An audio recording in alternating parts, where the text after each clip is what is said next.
Hello everyone, welcome to JPS platform. I am Vinay Rajput. और science technology में मैंने आपको लास्ट क्लास में हाइड्रोइलेक्ट्रिक पावर प्लांट के बारे में बात किया। हाइड्रोइलेक्ट्रिक पावर प्लांट में मैंने 2 लेक्चर आपको दिया है और कोशिश रहेगी आज मैं आपको कंप्लीट कर दूं, बिकॉज ये हाइड्रोइलेक्ट्रिक पावर प्लांट एक कन्वेंशनल वे है। हाइड्रोइलेक्ट्रिक पावर प्लांट एक कन्वेंशनल वे है इलेक्ट्रिसिटी जनरेशन का, और ये बहुत इंपॉर्टेंट टॉपिक भी है इलेक्ट्रिसिटी जनरेशन का, ठीक है ना, क्योंकि ये एक बहुत ही कन्वेंशनल वे है। ओल्डर टाइम से हम लोग इससे इलेक्ट्रिसिटी जनरेट कर रहे हैं, ठीक है ना, इसीलिए मैंने थोड़ा इस पर टाइम लिया और आज मैं कोशिश करूंगा आपको कंप्लीट करके फिनिश कर दूंगा। उसके बाद हम लोग विंड एनर्जी पढ़ेंगे, ठीक है ना। और विंड एनर्जी में भी जैसे आपको मैं बताऊं तो विंड एनर्जी में जाहिर सी बात है, आप लोग सुनते हो कि विंड का स्कोप कहां है, तो आप लोग सुनते हो कोस्टल एरिया, तमिलनाडु, आंध्र प्रदेश, गुजरात, महाराष्ट्र, राजस्थान, ये सारी एरिया कोस्टल एरिया पे स्कोप है, बिकॉज वहां पे विंड अवेलेबल है अच्छे स्पीड में। 8 किलोमीटर प्रति घंटा के ज्यादा रफ्तार चाहिए होती है। 8 किलोमीटर प्रति घंटा, 8 किलोमीटर प्रति घंटे से ज्यादा रफ्तार चाहिए होती है विंड की। मिनिमम स्पीड इससे ज्यादा होनी चाहिए, ठीक है ना, तब जाके आप विंड से आप एनर्जी को एक्सट्रैक्ट कर सकते हो, ठीक है ना, इलेक्ट्रिसिटी प्रोड्यूस कर सकते हो। तो वो स्पीड आपको कहीं ना कहीं कोस्टल एरिया में और हिली रीजन में मिल जाता है, या मध्य प्रदेश के कुछ एरिया है जहां पे आप विंड टर्बाइंस लगाते हैं, ठीक है। उसी तरीके से आपको पता चल रहा है कि हमारे पास स्कोप कहां है विंड एनर्जी को एक्सट्रैक्ट करने का। उसी तरीके से आपको यह भी पता होना चाहिए कि हाइड्रो एनर्जी को, हाइड्रो इलेक्ट्रिक पावर प्लांट कहां हम प्लांट लगा सकते हैं, कहां पे इसकी स्कोप है जहां से हम इलेक्ट्रिसिटी प्रोड्यूस कर सकते हैं। तो उसकी मैं बात करूंगा आपको कुछ पॉइंट्स। जैसे आपको विंड एनर्जी में पढ़ाऊंगा कि कुछ विंड्स होते हैं जो आप सी ब्रीज, लैंड ब्रीज, आपने नाम सुना होगा ज्योग्राफी में, sea breeze, land breeze, differential heating of land and water bodies के कारण सी ब्रीज और लैंड ब्रीज चलती हैं। तो ये एक बहुत बड़ा फैक्टर है जिसके कारण विंड की ब्लो वहां पे होती है कोस्टल एरिया पे, ठीक है ना। उसी तरीके से आपको यहां समझना है कि हाइड्रोइलेक्ट्रिक पावर प्लांट में क्या स्कोप है, कहां स्कोप है, कहां साइट हम बना सकते हैं, कहां से हम साइट को, प्लांट को वहां पे बना सकते हैं और वहां से हम लोग इलेक्ट्रिसिटी को एक्सट्रैक्ट कर सकते हैं, ठीक है। तो हाइड्रोइलेक्ट्रिक पावर प्लांट में मैंने आपको बताया था कि हाइड्रो पावर स्कीम्स, अगर हाइड्रो पावर स्कीम की बात करूं कि आप कैसे कैसे, मैंने क्लासिफिकेशन पूरा करके दे दिया, जितना वर्गीकरण हो सकता है मैंने आपको दिया है। और लास्ट क्लास में मैंने बताया था high head, low head, medium head, very low head, ऐसा मैंने आपको समझा दिया। हाई हेड में मैंने बताया था कि कुछ किताबों में 75 मीटर के आसपास लिखा हुआ है, कुछ रेफरेंस में बात करोगे तो 300 मीटर के आसपास। हेड मतलब क्या होता है, डिफरेंस इन लेवल, मतलब हाइट एक तरीके से, है ना, वर्टिकल डिफरेंस की बात कर रहा हूं, कहां है रिजर्वायर, कहां है टरबाइन, इनके बीच का डिफरेंस, ठीक है ना। तो ये हेड जो है 75 मीटर के आसपास सम रेफरेंस में लिखा हुआ है, कुछ रेफरेंस में ऐसा लिखा हुआ है हाई हेड के लिए, और कुछ रेफरेंस में 300 मीटर के आसपास लिखा हुआ है, और कुछ रेफरेंस में 700, 750 मीटर के आसपास लिखा हुआ है, ठीक है ना, या 725 मीटर के आसपास लिखा हुआ है। ये मैंने जीरो लिखा था एक में, वो मत हटा दीजिएगा, ठीक है ना। 7250 मैंने लिखा था पिछली क्लासेस में, उसको जीरो को रिमूव कर देंगे, ठीक है ना, 725 के आसपास बोल सकते हैं। तो ये भी कुछ रेफरेंस में लिखा हुआ है इंजीनियरिंग बुक्स में, ये हाई हेड के लिए है। तो आप ध्यान रखेंगे 75 मीटर से एबव, ठीक है ना, 75 मीटर से एबव को हाई हेड में बोलते हैं। तो उसके अंदर 300 भी आ गया, 700 भी आ गया, 800 भी आ गया, सब इसके अंदर, ऊपर वाले सब हाई हेड में चले जाएंगे, ठीक है। तो ये आपको ध्यान रखना है।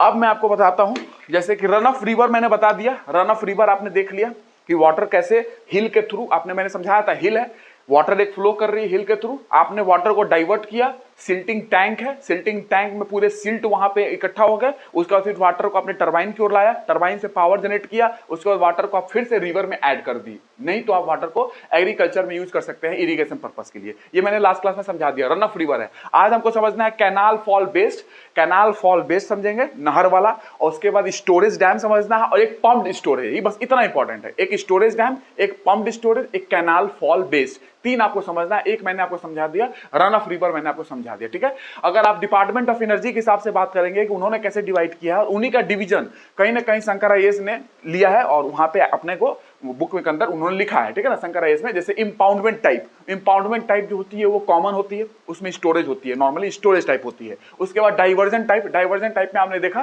कि नॉर्मल आप रन ऑफ रिवर देख रहे हो, कैसे डाइवर्ट किया हमने पानी को और सिल्टिंग टैंक में डाला, फिर वहां सिल्ट को इकट्ठा किया, फिर पानी को लेके टरबाइन में हम लोगों ने यूज किया, ठीक है। ये डाइवर्जन टाइप हो सकता है। और तीसरा स्टोरेज टाइप है जो कि पंप्ड स्टोरेज होती है, तो वहां पे उन्होंने ऐसे डिवाइड किया है। और मैंने आपको एक इन जनरल सारा डिवीजन करके दिया है कि हाइड्रो पावर स्कीम में रन ऑफ रिवर हो सकते हैं, कैनाल फॉल बेस्ड हो सकता है, दूसरा मैं बात कर रहा हूं कैनाल फॉल बेस्ड, कैनाल, मैंने सारा डिवीजन लिख दिया है क्लास में, कैनाल फॉल बेस्ड, ठीक है।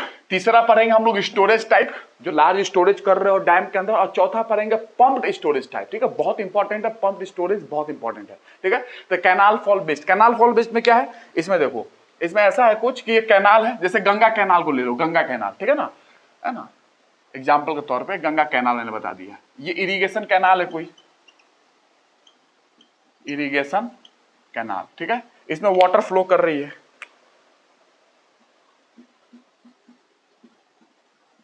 ये वाटर का रास्ता है, अपना वाटर जा रही है। हमने क्या किया कि वाटर को डाइवर्ट किया यहां पे और ये यूज किया हमने यहां पे, ठीक है। यहां पे हमने पावर हाउस बना दिया, पावर हाउस, पीएच मतलब पावर हाउस, ठीक है। पावर हाउस बना दिया, वाटर को यहां डाइवर्ट किया, यहां वाटर मैंने डाइवर्ट किया, ये वाटर को यहां से डाइवर्ट किया। जैसे रन ऑफ रिवर मैंने किया था ना, ये कैनाल वाला है, कैनाल फॉल बेस्ड, ठीक है। और उसके बाद हमने क्या किया, एक मिनट,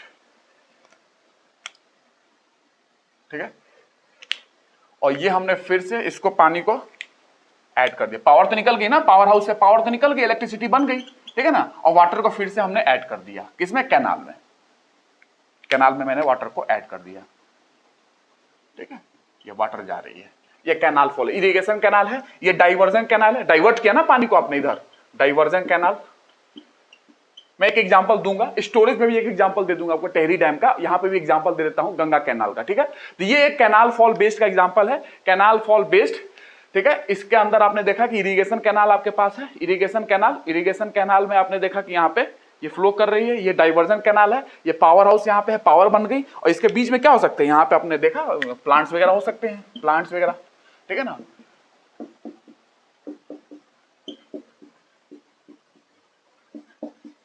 सारे प्लांट्स वगैरह हो सकते हैं। अब जहां वाटर होगी आपको पता है ना, वहां हरियाली तो होगी ही होगी, ठीक है ना।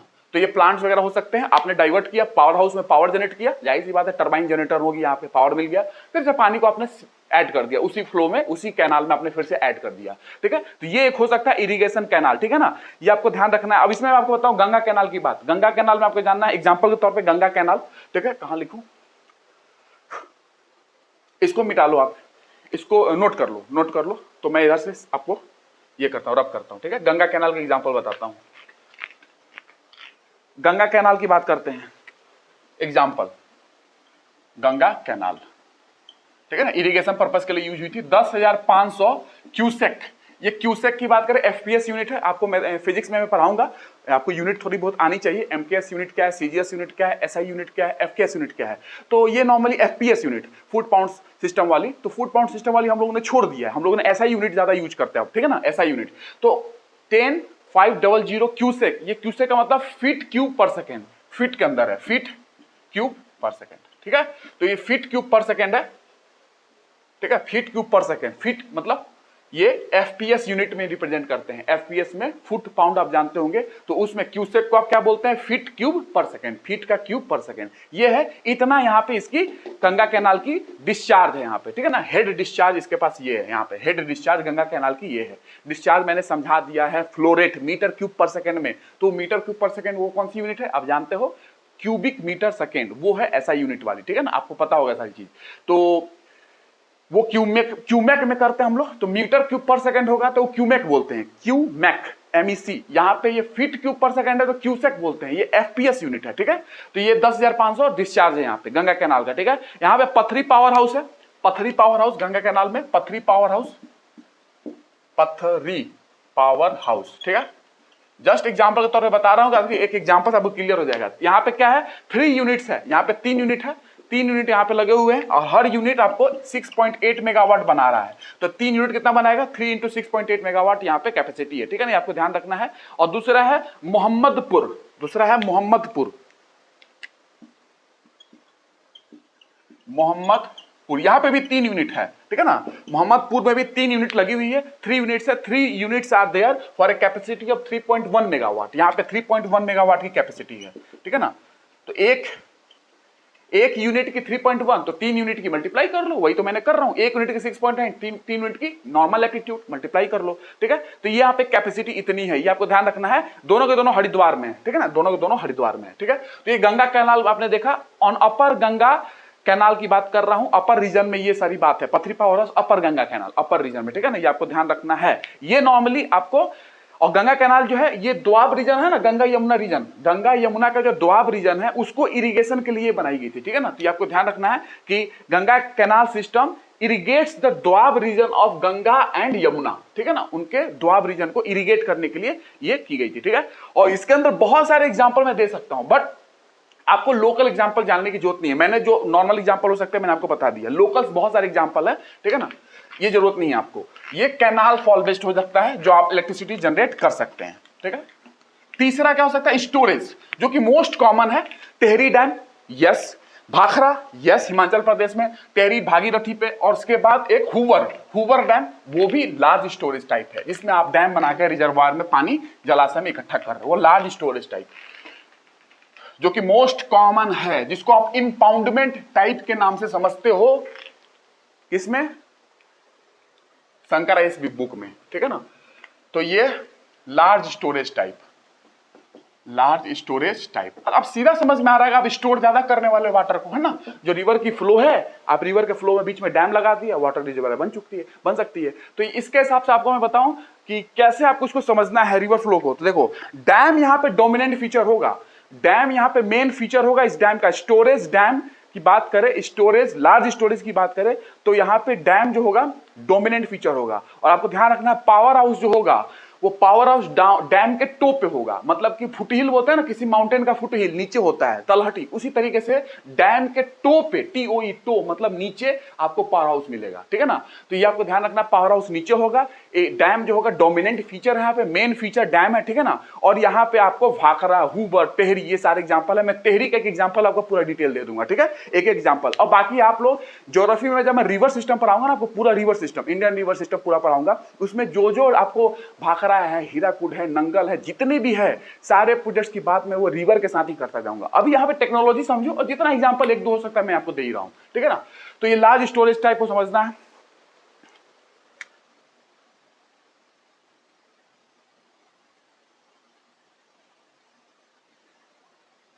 ठीक है, ये क्या है, इसमें पानी स्टोर कर लो, ठीक है। देखो, नेचुरल अगर रिजर्वायर है, नेचुरल रिजर्वायर है तो क्या बोलोगे, लेक बोलोगे। जैसे आपने केदारनाथ के ऊपर आपने सुना होगा, जो वो त्रासदी आई थी, डिजास्टर हुआ था उत्तराखंड में, उसके ऊपर गौरीकुंड लेक है।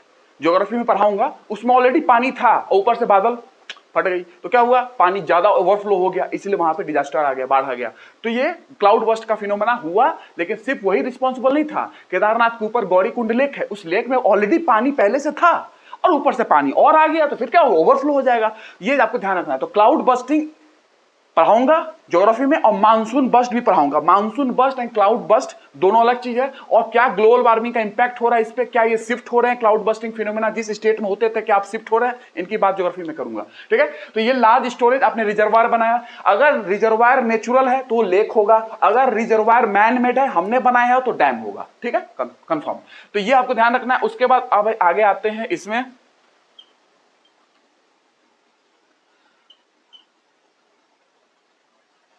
ऐसे में जो इंजीनियरिंग के जो इक्विपमेंट होते हैं, वो इक्विपमेंट ज्यादा मैं ड्रॉ नहीं करूंगा, मैं थोड़े बहुत इक्विपमेंट ड्रॉ कर देता हूं। हो सकता है आजकल पूछ लेते हैं, आजकल यूपीएससी के पेपर में लोग पूछ ले रहे हैं थोड़ा बहुत इंजीनियरिंग के भी। आप देखना ना पावर प्लांट में कैसे कैसे पूछ रहे हैं, ठीक है ना। तो कुछ इमिशंस पूछ ले रहे हैं, कुछ बॉयलर जैसे कि फर्नेस का तेल पूछ लिया, है ना, फर्नेस ऑयल आपको पता होगा। तो ये सारी चीजें आजकल टेक्निकल थोड़ी बहुत पूछी जा रही है, तो है ना, उतना मैं हल्का फुल्का आपको दे दूंगा। जो इंजीनियरिंग वाले हैं उनको तो पता ही है, और जो नहीं है तो इतना आपको अगर पता है तो आपका काम निकल जाएगा, ठीक है ना। ये आपको ध्यान रखना है,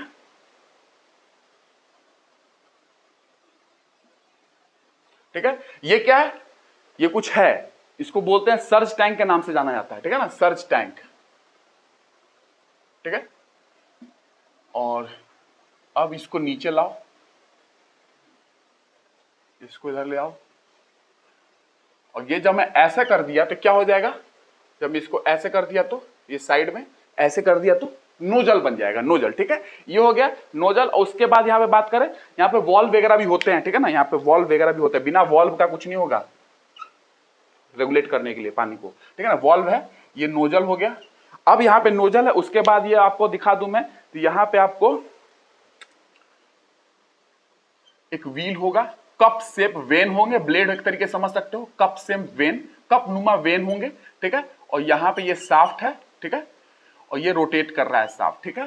ये रोटेट कर रहा है और ये नोजल से एक पूरा का पूरा ये धार देख रहे हो ना, ये स्ट्राइक कर रही है कप से वेन में, तो ये क्या हो जाएगा, ओमेगा से ये रोटेट कर जाएगी। बाकी इसके पीछे जनरेटर क्लफ होगा, तो ये साफ्ट रोटेट करेगी, इससे जनरेटर क्लफ्ट है, जनरेटर कनेक्टेड है, जनरेटर वहां से फिर इलेक्ट्रिसिटी जनरेट होगी। और जनरेटर से कैसे इलेक्ट्रिसिटी जनरेट होती है, इसमें स्टार्टर क्या होते हैं, रोटर क्या होते हैं, रोटर रोटेट करता है तो मैग्नेटिक फील्ड क्रिएट होती है, उससे फिर चार्ज बनते हैं, फिर चार्ज बन के कैसे कैसे होता है ये जनरेशन में, इलेक्ट्रिसिटी जनरेशन मैं आपको फिजिक्स में पढ़ाऊंगा थोड़ी बहुत, ठीक है ना, यहाँ पे रिक्वायर्ड नहीं है उसकी, ठीक है। तो ये देख ले, तो ये आपके पास क्या है, देखो ये आपके पास पेनिस्टॉक है, ठीक है, फिर से मैं समझा दूंगा अभी, ठीक है। पेनिस्टॉक, ये सर्च टैंक है, सर्च टैंक वैसे मैं ड्रॉ जो किया हूं सर्च टैंक को पास में करना चाहिए इसके पास, ठीक है ना, बट यहां होता है सर्च टैंक ज्यादातर नजदीक होता है इसके, ठीक है ना। सर्च टैंक हो गया, ठीक है। ये आपके पास लेक है, अगर नेचुरल होगा तो लेक होगा, अदरवाइज डैम होगा, हमने अगर बनाया होगा तो नेचुरल रिजर्वायर होगा तो लेक होगा, अगर आर्टिफिशियल होगा तो डैम कहते हैं उसको, ठीक है। और ये यहाँ पे पेनिस्टॉक हो गया, ये आपके पास नोजल है, यहाँ पे नोजल हो गया, और ये आपके पास क्या है, यहाँ पे आपके पास रोटर है, ये रोटर, रोटर जानते हो ना जो रोटेट करेगा, रोटर, ठीक है। अब यहाँ पे रनर रोटर, जो इंजीनियरिंग वाले होंगे उनको पता होगा रनर रोटर क्या होता है, ठीक है, तो इंजीनियरिंग पॉइंट ऑफ व्यू से डिटेल हो जाएगी, ठीक है। तो ये आपके पास शाफ्ट है, यहाँ पे पानी आई स्ट्राइक की, इस cup shape when, cup shape when है, ये वेन VANE वेन बोल रहा हूं, एक तरीके से ब्लेड है, अगर पानी स्ट्राइक करेगी ये रोटेट करेगा, रोटेट करेगा तो ये शाफ्ट है, ये रोटेट करेगी, शाफ्ट कनेक्टेड है जनरेटर से या डायनेमो से, और वो फिर आपको क्या मिलेगा, इलेक्ट्रिसिटी जनरेशन, ठीक है। और डायनेमो क्या होता है, एक्चुअली अर्थ की डायनेमो कैसे वर्क करती है ज्योग्राफी में आएगी, कोर में जाके बताऊंगा आपको, ठीक है। तो ये आपको ध्यान रखना है, ये बेसिक आपकी क्या है, ये टरबाइन है जो आपको नॉर्मली ध्यान रखना है, ठीक है। और रनर क्या होता है जो मैंने बताया, ये रनर, ठीक है ना, तो रनर होता है एक्चुअली, कभी आपको हो जाए कभी पूछ ले, या नॉर्मल आपको आना चाहिए, इंजीनियरिंग वाले लोगों को तो इतना तो पता होना चाहिए जो इंजीनियरिंग किए हुए हैं और यूपीएससी की तैयारी कर रहे हैं। रनर जो होता है रोटर प्लस वेन्स, है ना, रोटर जो है ये रोटर, और उसपे वेन्स जो लगे हुए हैं जिसपे पानी स्ट्राइक करेगा फिर रोटेट करेगी रोटर, ठीक है ना, वो आपके पास रनर है पूरा का पूरा, ठीक है। तो rotor plus series of veins, जो वेन्स लगाए ना, वेन्स सीरीज में, पूरा सीरीज ऑफ वेन्स बोल सकते हो, सीरीज ऑफ वेन्स, इसको बोलते हैं runner, rotor plus series of veins, ये है, ठीक है। और ये आपको ध्यान रखना है कि ये एक रिजर्वायर हो गया, ठीक है, रिजर्वायर जो नेचुरल रिजर्वायर बोल सकते हो, ठीक है। ये आपके पास लार्ज स्टोरेज टाइप है, आप पानी आने देंगे और फिर देख रहे हैं ना, ये पेनिस्टॉक है, पाइप होता है एक तरीके से, लार्ज डायमीटर की पाइप है, ये पानी आया यहाँ नोजल से स्ट्राइक किया, इंपिंज किया इस कप से वेन पे, ये रोटेट की, साफ्ट रोटेट किया, साफ्ट रोटेट किया, साफ्ट से कपल है, जनरेटर कपल्ड है, और जनरेटर से जानते हो इलेक्ट्रिसिटी प्रोड्यूस होती है, ठीक है। तो ये नॉर्मली आपके पास है लार्ज स्टोरेज टाइप, ठीक है। और इसमें आपको बता दूं सर्च टैंक, थोड़ा सर्च टैंक का मैंने नाम ले लिया, सर्च टैंक ये टरबाइन के पास होते हैं, नॉर्मली ये टरबाइन के पास होते हैं, ठीक है। और ये बफर रिजर्वायर की तरह काम करते हैं। बफर रिजर्वायर मतलब कि बफर का मतलब क्या होता है, मतलब कभी जरूरत है पानी एक्स्ट्रा हो चुका है, पानी यहाँ एक्स्ट्रा हो चुका है तो ये एब्जॉर्ब कर लेंगे, पानी की कमी है तो ये प्रोवाइड कर देंगे, तो ये बफर रिजर्वायर की तरह भी काम करते हैं। पानी अगर एक्स्ट्रा यहाँ पे है और ये फ्लो हो रही है तो यहाँ पे एब्जॉर्ब कर लेंगे, पानी अगर कमी है तो यहां से दे देंगे, यहां भी अपना पानी आ जाएगा, ठीक है। तो ये कहीं ना कहीं एब्जॉर्ब करते हैं पानी एक्स्ट्रा वाटर को और प्रोवाइड कर देते हैं जब जरूरत होता है, ठीक है। बफर रिजर्वायर की तरह बोल सकते हो, ठीक है। रिजर्वायर या बफर रिजर्वायर है, जब जरूरत है तो दे दे रहा है, जब जरूरत नहीं है तो एब्जॉर्ब कर ले रहा है, ठीक है। उसके बाद ये वाटर हैमर की तरह काम करते हैं। वाटर हैमर समझते हो, ये पेन स्टॉक में हल्का सा बता दे रहा हूं, पेन स्टॉक में क्या होता है, वाटर मतलब हैमर, वाटर हैमर, ये वाटर कर रहा है ऐसा काम, वाटर कर रहा है, हैमर नहीं कर रहा है यहाँ पे, वाटर हैमर मतलब वाटर कर रहा है ऐसा काम। तो वाटर हैमरिंग होती है पेन स्टॉक में, उसको अवॉइड करते हैं, उससे बचाते हैं पेन स्टॉक में, ताकि वाटर हैमरिंग ना हो, ठीक है। पानी के थ्रू ऐसा लगता है कि कोई हैमर कर रहा है ना, कोई मार रहा है हथौड़े से इस पेन स्टॉक में, तो वो बचाता है सर्च टैंक। बस इतना काफी है, ये मेन क्या कहते हैं कंपोनेंट है, इसलिए मैंने आपको बता दिया, ठीक है। पेन स्टॉक का एक तरीके से लार्ज डायमीटर का पाइप है, बस कुछ नहीं और कुछ नहीं। और भी पाइप होते हैं, कैनाल वगैरह इसी में आ जाते हैं जो पानी कैरी करते हैं, जैसे पेन स्टॉक है वैसे कैनाल होता है, वैसे फोरवे होता है, फोरवे भी वही है पानी कैरी करने के लिए, ठीक है। तो ऐसे बहुत सारे टनल होते हैं, वही पानी कैरी कर सकते हैं, जैसे पेन स्टॉक कर रहा है। ये लार्ज स्टोरेज टाइप है। चलो इसमें एक टेहरी का एग्जाम्पल दे देता हूं, ठीक है। टेहरी आपको पता होगा हाईएस्ट डैम इंडिया, ठीक। तो टेहरी जैसे है, हुबर है और भाखरा है, ठीक है, भाखड़ा। तो ये हिमाचल, कहाँ है भाखड़ा? हिमाचल प्रदेश में, ठीक है ना। और नंगल कहाँ है? पंजाब में। ये ध्यान रखना, भाखड़ा नंगल एक साथ बोलते हो, बट ये हिमाचल में है, नंगल पंजाब में है, ठीक है। और इसकी डिटेलिंग में ज्योग्राफी में पढ़ाऊंगा यार, यहाँ टेक्नोलॉजी समझ लो, थोड़ा बहुत एग्जाम्पल देते जा रहा हूँ वैसे मैं। टेहरी, तो टेहरी की बात करें, टेहरी में क्या कहानी है? टेहरी आपके पास पता है हाईएस्ट डैम है 260 मीटर, 260 मीटर, 260.5 260 मीटर ऐसा आपको लिखा मिल जाएगा। 260 मीटर के आसपास हाइट है इसकी, ठीक है ना। भागीरथी रिवर पे है और ये लगभग 2006 में ओपन हुआ था, 2006 में ओपन हुआ था, ठीक है ना, ये टेहरी डैम। उसके बाद बात करें जनरेशन कैपेसिटी की, बात कर लो, इंस्टॉल्ड कैपेसिटी या जनरेशन कैपेसिटी कितनी है टेहरी की। ये एग्जाम्पल है अपना इसका, है ना। जनरेशन कैपेसिटी कितना जनरेट कर रहा है पावर? 1000 मेगावाट, है ना। एक तरीके से समझ सकते हो, ये 1000 मेगावाट जनरेशन कैपेसिटी है इसके। सरफेस ऑफ इंपाउंडमेंट कितना? सरफेस इंपाउंडमेंट मतलब वाटर अगर आपने क्रिएट किया है डैम बना के, तो लैंड को घेरेगा ना पानी, वो तो कितना सरफेस आप इंपाउंड कर रहे हो, कितना सरफेस एरिया आप घेर रहे हो पानी से, ठीक है ना। तो सरफेस ऑफ इंपाउंडमेंट, ये जो डिटेलिंग में दे रहा हूं ना, ये हर डैम के लिए हो सकता है डिटेलिंग, ये हर डैम में आपको ये डिटेलिंग आएगी। इतने डिटेलिंग आपसे नहीं पूछा जाएगा, लेकिन मेन डैम एक आइडिया लेने के लिए आप ध्यान रख सकते हो, ठीक है। सरफेस ऑफ इंपाउंडमेंट कितना है इसका? 52 किलोमीटर स्क्वायर एरिया। सोच लो, अगर बड़े बड़े डैम बना रहे हो, कितना एरिया खा रहा है ये, देख रहे हो। तो डिस्प्लेसमेंट नहीं होगी लोगों की, क्या फर्टाइल लैंड खराब नहीं होगा? हमारा फर्टाइल लैंड सारा डूब जाएगा, लोगों को हटाना पड़ेगा, है ना। जो जमीन कभी हुआ करती थी वो पूरा लेक हो जाएगी, पूरा लेक बन जाएगा वो, तो पूरा का पूरा समझ रहे हो कि पूरा एरिया जलाशय हो जाएगी। तो हमारी जमीन की लॉस हो रही है ना एक तरीके से। तो फर्टाइल लैंड होगा, उपजाऊ भूमि होगी, वो भी गायब हो जाएगा, क्योंकि पानी में थोड़ी ना खेती करोगे, ठीक है ना। तो वो 52 kilometre square area large storage वाले इतना एरिया कवर करते हैं। इसीलिए कहा जाता है कि इससे बचो, इससे बचो, है ना। बचो मतलब इन द सेंस कि हमें इनका भी यूज करना है, लेकिन हमें माइक्रो मिनी पीको पे जाना है, पीको वाले पे शिफ्ट होना है, छोटे छोटे वालों पे शिफ्ट होना है, ये लार्ज वालों से बचना है, ठीक है ना। क्योंकि ये बहुत इकोलॉजिकल इंपैक्ट क्रिएट करते हैं इन्वायरमेंट के अंदर, बहुत इनका प्रॉब्लम है, ठीक है ना। अभी बताऊंगा, मैंने बताया भी है 1-2 क्लास में आपको, जो पिछले क्लासेस मैंने आपको समझा दिया है, आज भी कुछ चीजें बता दूंगा। सरफेस ऑफ इंपाउंडमेंट, वाटर स्टोरेज कितना है, कितना वाटर स्टोरेज कर रहा है। अब देखो, पानी को यहां मेजर करते हैं केजी में नहीं, ये ध्यान रखना, हर चीज का एक मीनिंग बताते जा रहा हूं, बस लिख ना दूं। वाटर स्टोर करते हो तो केजी में नहीं बात करते हैं, वाटर की वॉल्यूम में बात करते हैं, मीटर क्यूब में, है ना, किलोमीटर क्यूब ऐसे बात कर सकते हो, ठीक है ना। तो वॉल्यूम के सेंस में बात करोगे 4 किलोमीटर क्यूब। वाटर को अभी मेजर केजी में नहीं करते हैं, ठीक है ना, वॉल्यूम में मेजर करते हो। तो वाटर स्टोरेज इतना है। इरिगेशन पोटेंशियल कितना है, कितना इरिगेट कर रहा है ये, इरिगेशन पोटेंशियल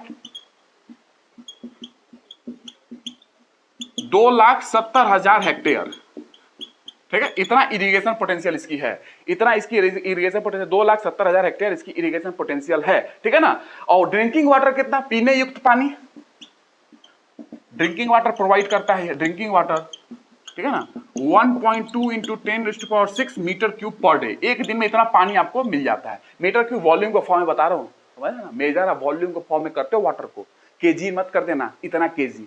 नॉर्मली मेजर किस में करते हैं, वॉल्यूम में, ठीक है। ये आपको ध्यान, 1.2 × 10⁶ मीटर क्यूब पर डे। ये आपके पास एक टेहरी डैम की नॉर्मल जानकारी है। हर डैम की ऐसी जानकारी हो सकती है, हर डैम के बारे में इतनी फीचर्स आप समझ सकते हो, हर डैम के बारे में होता है, ठीक है। ये लास्ट डैम था, मैंने आपको समझा दिया। अब आपके पास क्या बचा? अच्छा, किसी को टरबाइन पंप में डिफरेंस पता है क्या? टरबाइन पंप क्या होता है, इतना आपको आना चाहिए। इंजीनियरिंग वाले लोग तो और आना चाहिए, आपसे इंटरव्यू में कभी पूछ लेंगे टरबाइन पंप में क्या अंतर होता है ना। ये कोई बड़ी चीज नहीं है टरबाइन। देखिए, आपसे कोई पूछे कि मोटर और जनरेटर में क्या अंतर होता है, ठीक है ना, तो एक बात ध्यान रखना कि इलेक्ट्रिकल इंजीनियरिंग में बात करो, इलेक्ट्रिक सिस्टम में बात करोगे तो मोटर और जनरेटर नाम का कोई दो चीज अलग नहीं होते हैं। वही मोटर वही जनरेटर की तरह काम कर सकता है, वही जनरेटर मोटर की तरह काम कर सकता है। उसी तरीके से टरबाइन और पंप में क्या अंतर होता है, तो कोई ज्यादा अंतर नहीं है। वही टरबाइन पंप की तरह काम कर सकता है, वही पंप टरबाइन की तरह काम कर सकता है, उसमें कोई डाउट नहीं है। और इसका यूज किया गया है pumped storage plant. Pumped storage plant की जो टरबाइन होती है वो कभी टरबाइन की तरह काम करती है और कभी पंप की तरह काम करती है। सोच लो, तो टरबाइन पंप में क्या डिफरेंस होता है? आपसे कोई पूछे टरबाइन पंप में क्या डिफरेंस होता है, तो टरबाइन में वाटर अगर है तो work is done by the water.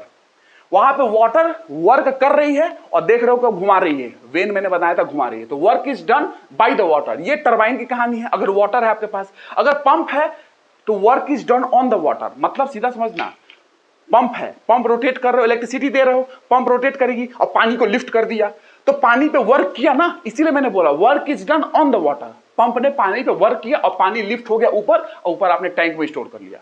Turbine में क्या है, पानी नीचे से आई, ठीक है, उसके बाद क्या की, व्हील के ऊपर, रोटर के ऊपर वेन्स लगे हुए थे, उस पर स्ट्राइक की, अब वेन्स को रोटेट की। तो मतलब क्या हो रही है, ये work is done by the water. Water यहां पे वर्क कर रहा है किस पे, वेन्स रोटेट कर रहा है। इस तरीके से समझ सकते हो। तो टरबाइन अगर वाटर है तो work is done by the water. Pump work is done on the water. Water पे वर्क हो रही है तो वाटर ऊपर जा रहा है, पंप हो जाएगा वो, ठीक है। तो बस आप दोनों को इंटरचेंजेबली यूज कर सकते हैं। टरबाइन फैन एक तरीके से पंप की तरह काम करता है, पंप टरबाइन की तरह काम कर सकता है। कभी इंटरव्यू पूछ ले, बता देना, एग्जांपल बता देना, सर स्टोरेज पावर प्लांट जो होता है ना, पंप्ड स्टोरेज पावर प्लांट जो अभी पढ़ाने वाला हूं सर, उसमें टरबाइन जो होता है ना, पंप की तरह भी काम करता है, पंप अगर है तो टरबाइन की तरह काम करता है। नो डाउट दोनों एक तरीके से काम कर सकते हैं। फैन नुमा टरबाइन बोल सकते हो, fan type turbine, fan type turbine जो कि पंप की तरह काम कर सकते हैं, ठीक है। तो ये आपको नॉर्मल जानना था, ठीक है। इसकी डिटेलिंग में ये हो सकता है कि हाइड्रोलिक एनर्जी आपके पास है, मान लो हाइड्रोलिक एनर्जी है, वही स्टोर्ड फॉर्म एनर्जी जो है, हाइड्रोलिक एनर्जी आपके पास है, ये मैकेनिकल शाफ्ट पावर आउटपुट आएगी। हाइड्रोलिक एनर्जी से आपको क्या हुआ, शाफ्ट घूमी थी शाफ्ट, मैंने बताया था। तो हाइड्रोलिक एनर्जी से मैकेनिकल शाफ्ट पावर आउटपुट है, और उससे क्या हो जाएगा, इलेक्ट्रिकल पावर आउटपुट बन जाएगी। तो hydraulic energy, mechanical shaft power output, shaft rotate की, मैकेनिकल इंजीनियरिंग एनर्जी, और उससे इलेक्ट्रिकल एनर्जी बाहर निकली। तो हाइड्रोलिक एनर्जी से लेते हुए मैकेनिकल शाफ्ट पावर आउटपुट जो आ रहा है, मतलब शाफ्ट रोटेट कर रहे हैं, इनका जो पूरा ये कवरेज है, ये पूरा इसको बोलते हैं टरबाइन का काम। ये टरबाइन इसके अंदर में आते हैं। हाइड्रोलिक एनर्जी से लेते हुए आप कवर कर सकते हो मैकेनिकल शाफ्ट पावर आउटपुट, जो शाफ्ट पे आ रही है ना, शाफ्ट रोटेट कर रही है ना, उसको बोलते हैं शाफ्ट पावर आउटपुट। मतलब शाफ्ट पे आउटपुट क्या हो रहा है, शाफ्ट रोटेट कर रहा है, ठीक है। नॉर्मली शाफ्ट रोटेट करते हैं ना, आपको तो पता होगा। तो ये टरबाइन का पार्ट है। अगर पंप का पार्ट पूछोगे तो पंप में आपने electrical power output, electrical power input दिया, इलेक्ट्रिक एनर्जी दिया, उसके बाद क्या होगा, mechanical shaft power input, shaft पे इनपुट गया, शाफ्ट रोटेट किया और पानी लिफ्ट हो गया, यही हुआ ना। तो आपने इलेक्ट्रिक एनर्जी दी, शाफ्ट रोटेट किया, पानी को लिफ्ट कर दिया ऊपर, तो क्या हो जाएगा। पंप का पार्ट कौन सा यहां पे है, mechanical shaft power input, shaft power input, shaft पे इनपुट गया, शाफ्ट रोटेट की, उसके बाद पानी ऊपर, यानी कि हाइड्रोलिक एनर्जी मिल गई, ठीक है। तो ये है एक तरीके से आप समझ सकते हो कि मैकेनिकल शाफ्ट पावर इनपुट और हाइड्रोलिक एनर्जी, ये जो पावर है, ये तो समझ रहे होगे ना यार, ये कोई बताते नहीं है, मैंने देखा यूपीएससी में कोई लोग बताते नहीं है। इलेक्ट्रिक एनर्जी दिया पंप में, आपने इलेक्ट्रिक एनर्जी दिया, ठीक है ना, mechanical shaft power input, shaft पे इनपुट गई, शाफ्ट रोटेट करेगी, शाफ्ट पावर इनपुट, ठीक है ना, और उसके बाद हाइड्रोलिक एनर्जी, पानी लिफ्ट हो गई ऊपर टैंक में, हाइड्रोलिक एनर्जी, उसके पास हाइड्रोलिक एनर्जी हो गई। अरे पोटेंशियल एनर्जी जो समझते हो ना, पोटेंशियल एनर्जी, तो ये वाला जो पोर्शन है ना, ये क्या है, पंप है, बस यही बता रहा हूं मैं उस समय से, ठीक है। और हाइड्रोलिक एनर्जी आपके पास है एक्चुअली, जो ऊपर स्टोर फॉर्म में वाटर है, हाइड्रोलिक एनर्जी आपके पास है, मान लो हाइड्रोलिक एनर्जी जो स्टोर वाटर है ना आपके पास डैम में, हाइड्रोलिक एनर्जी है आपके पास। अब क्या होगा, हाइड्रोलिक एनर्जी से आपने मैकेनिकल शाफ्ट पावर आउटपुट बनाया, मतलब पानी नीचे आई, शाफ्ट को रोटेट की, तो वो देखो mechanical shaft power output, output क्या हो रहा है, शाफ्ट रोटेट कर रही है, आउटपुट। अब इससे क्या हो जाएगा, इलेक्ट्रिकल एनर्जी बन जाएगी, तो इलेक्ट्रिकल पावर आउटपुट आ जाएगी, electrical power output, electric energy बन गई, इलेक्ट्रिसिटी बन गई। तो ये जो पार्ट है मैकेनिकल शाफ्ट पावर आउटपुट और इलेक्ट्रिक पावर आउटपुट, ये जो आपके पास है, एक मिनट, ये हाइड्रोलिक एनर्जी और ये मैकेनिकल शाफ्ट पावर आउटपुट, ये टरबाइन का पार्ट है, ये नहीं, इलेक्ट्रिसिटी वाला नहीं, बस ये दोनों, ये टरबाइन का पार्ट है, बस यही समझा रहा था।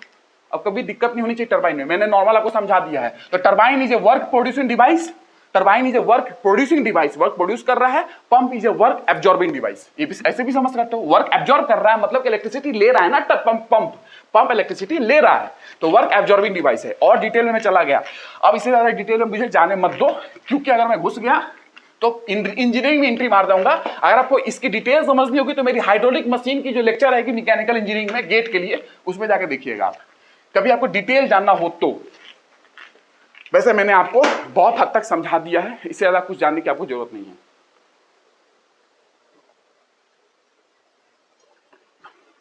टरबाइन पंप में क्या अंतर होता है आप समझ चुके हैं, ठीक है। हाइड्रोलिक एनर्जी समझ रहे हो ना, स्टोर फॉर्म में जो वाटर है उसमें क्या है, पोटेंशियल एनर्जी है, एक तरीके से हाइड्रोलिक एनर्जी है, वही नीचे आ रही है, शाफ्ट रोटेट कर रहा है, इलेक्ट्रिसिटी बन रही है, यही मैं समझाया अभी। तो मैकेनिकल शाफ्ट पावर आउटपुट बोला ना मैंने, तो वो क्या है, एक तरीके से रोटेट कर रही है वो शाफ्ट, तो शाफ्ट पावर आउटपुट आ गई, इस तरीके से समझ सकते हो। अब आते हैं हम लोग, क्या समझना आपको, अब आपको समझना है तीसरा बहुत इंपॉर्टेंट है, बहुत इंपॉर्टेंट है, अगर आपको पता होगा तो बहुत इंपॉर्टेंट है तीसरा, वो क्या है आओ समझा दूं, ठीक है। अच्छा, मैंने बताया था आपको एच पर यूएन नॉर्म्स, मैंने आपको नॉर्मल क्लासिफिकेशन करके दे दिया। यूएन नॉर्म्स के हिसाब से माइक्रो मिनी का क्या क्राइटेरिया दिया गया है, ठीक है ना। तो यूएन नॉर्म्स के हिसाब से, UN norms, UN norms, UN directives, UN rules, UN convention, उसके हिसाब से क्या है, माइक्रो कितना है,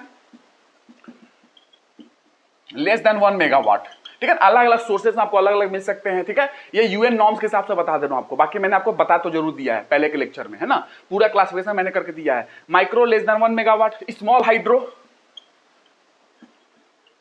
ठीक है लेस देन 15 मेगावाट, ये सब हैं। अब 25 मेगावाट से कम आप जानते हो इंडिया में स्मॉल हाइड्रो होता है, लेकिन ये यूएन नॉर्म्स के हिसाब से 15 मेगावाट से कम, लेस देन वाले, ठीक है। और 1 से 5 मेगावाट मिनी है, मिनी 1 से 5 मेगावाट, ठीक है। ये तो ये क्लासिफिकेशन यूएन नॉर्म्स के हिसाब से, यूएन डायरेक्टिव, यूएन कन्वेंशन के हिसाब से, यूनाइटेड नेशन के हिसाब से ये है। अगर आप बात करोगे सेंट्रल इलेक्ट्रिसिटी अथॉरिटी के हिसाब से, सीईए के हिसाब से, उनकी अलग नॉर्म्स है। तो कितने नॉर्म्स पढ़ोगे आप, जो मैंने बता दिया ना वो आप ध्यान रखना, और ये यूएन वाली ध्यान रख सकते हो तो रख लेना। इनमें थोड़ा बहुत वेरिएशन किया जाता है ना, कहीं लिखा होगा 20, कहीं लिखा होगा 1 से 10, 1 से 20, ऐसा लिखा मिल सकता है, बट आप नॉर्मली ये ध्यान रख सकते हो यूएन नॉर्म्स के हिसाब से, ठीक है ना। मैंने बोला था ना, हर स्टेट का, हर कंट्री का अलग अलग होते हैं, है ना। भारत में 25 से कम स्मॉल है, लेकिन हो सकता है अमेरिका में ऐसा ना हो, मैंने आपको दिखाया, ठीक है ना। तो ये आपको ध्यान रखना। उसके बाद बात करें सेंट्रल इलेक्ट्रिसिटी अथॉरिटी का अलग नॉर्म्स होते हैं अपने आप में, ठीक है ना। तो अनदर वैरायटी की बात करें, उससे पहले मैं आपको एक चीज और बता देना चाहता हूं, ठीक है ना। उससे पहले कि मैं अगर वो भूल गया, अगर नहीं बता पाया तो बहुत दिक्कत हो जाएगी, उसको आपको जानना जरूरी है। एक बचा अपना पम्प्ड स्टोरेज, है ना, बाकी आपने 3 पढ़ लिया। एक समझ लो और बहुत इंपॉर्टेंट है ना, कैस्केड पावर प्लांट, ये समझ लो। कभी भी आ गया क्वेश्चन ना तो झूम जाओगे, बहुत सारी किताब में लिखी नहीं है ऐसे ना, कैस्केडेड बोल सकते हो, cascade power plant, cascaded. Cascade का मतलब क्या होता है, सीरीज, सीरीज समझते हो ना, सीरीज पैरेलल, सीरीज, ठीक है, सीरीज होता है। तो ये क्या है कैस्केड पावर प्लांट में, कैस्केड पावर प्लांट की कहानी ऐसी है कुछ कि देखो,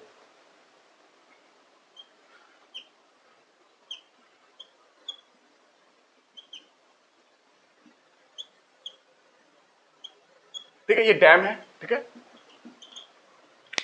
ये वाटर यहाँ पे स्टोर कर लिया आपने, ये वाटर यहाँ स्टोर कर, डैम होगा, ये भी डैम, ये भी डैम, ये भी डैम, यहाँ पे वाटर स्टोर कर लिया, ठीक है ना, वाटर स्टोर कर लिया। अब क्या है, ये सीरीज में आपने क्या लगा दिया, पावर प्लांट लगा दी, ठीक है। तो ये मैं बताना चाहता हूं कि कैस्केड वाले में ऐसा होता है कि द आउटफ्लो ऑफ प्लांट 1, ये मान लो प्लांट 1 है, प्लांट 1, ये 2 है, ये 3 है। आउटफ्लो जो हो रहा है ना, आउटफ्लो, फ्लो मतलब बाहर निकल रहा है, आउटफ्लो हो गया। तो outflow of plant 1, outflow of plant 1 becomes inflow of plant 2। जो इसका आउटफ्लो होगा वो इसके लिए इनफ्लो हो जाएगा पानी का, है ना। तो जो यहां से आउटफ्लो होके आएगा वो इसके लिए इनफ्लो हो जाएगा। तो ये कैस्केडिंग पावर प्लांट है, कैस्केडेड पावर प्लांट है, जो कि सीरीज में लगाए जाते हैं, सीरीज में। तो outflow of number 1 plant becomes inflow of number 2 plant, ठीक है ना, ये आपको ध्यान रखना है। And why not use the same water again, आप वही वाटर को यूज करते जाए जो आउटफ्लो होते जा रहा है पावर प्रोडक्शन के लिए, आप यूज कर सकते हो। ये कैस्केडेड है, बहुत इंपॉर्टेंट पार्ट है, ये अलग तरीके से आप ये डिवीजन पावर प्लांट की कर सकते हो, ये भी एक क्लासिफिकेशन में आप पढ़ सकते हो, कैस्केडेड। इसका एग्जांपल बता दूं आपको, ठीक है,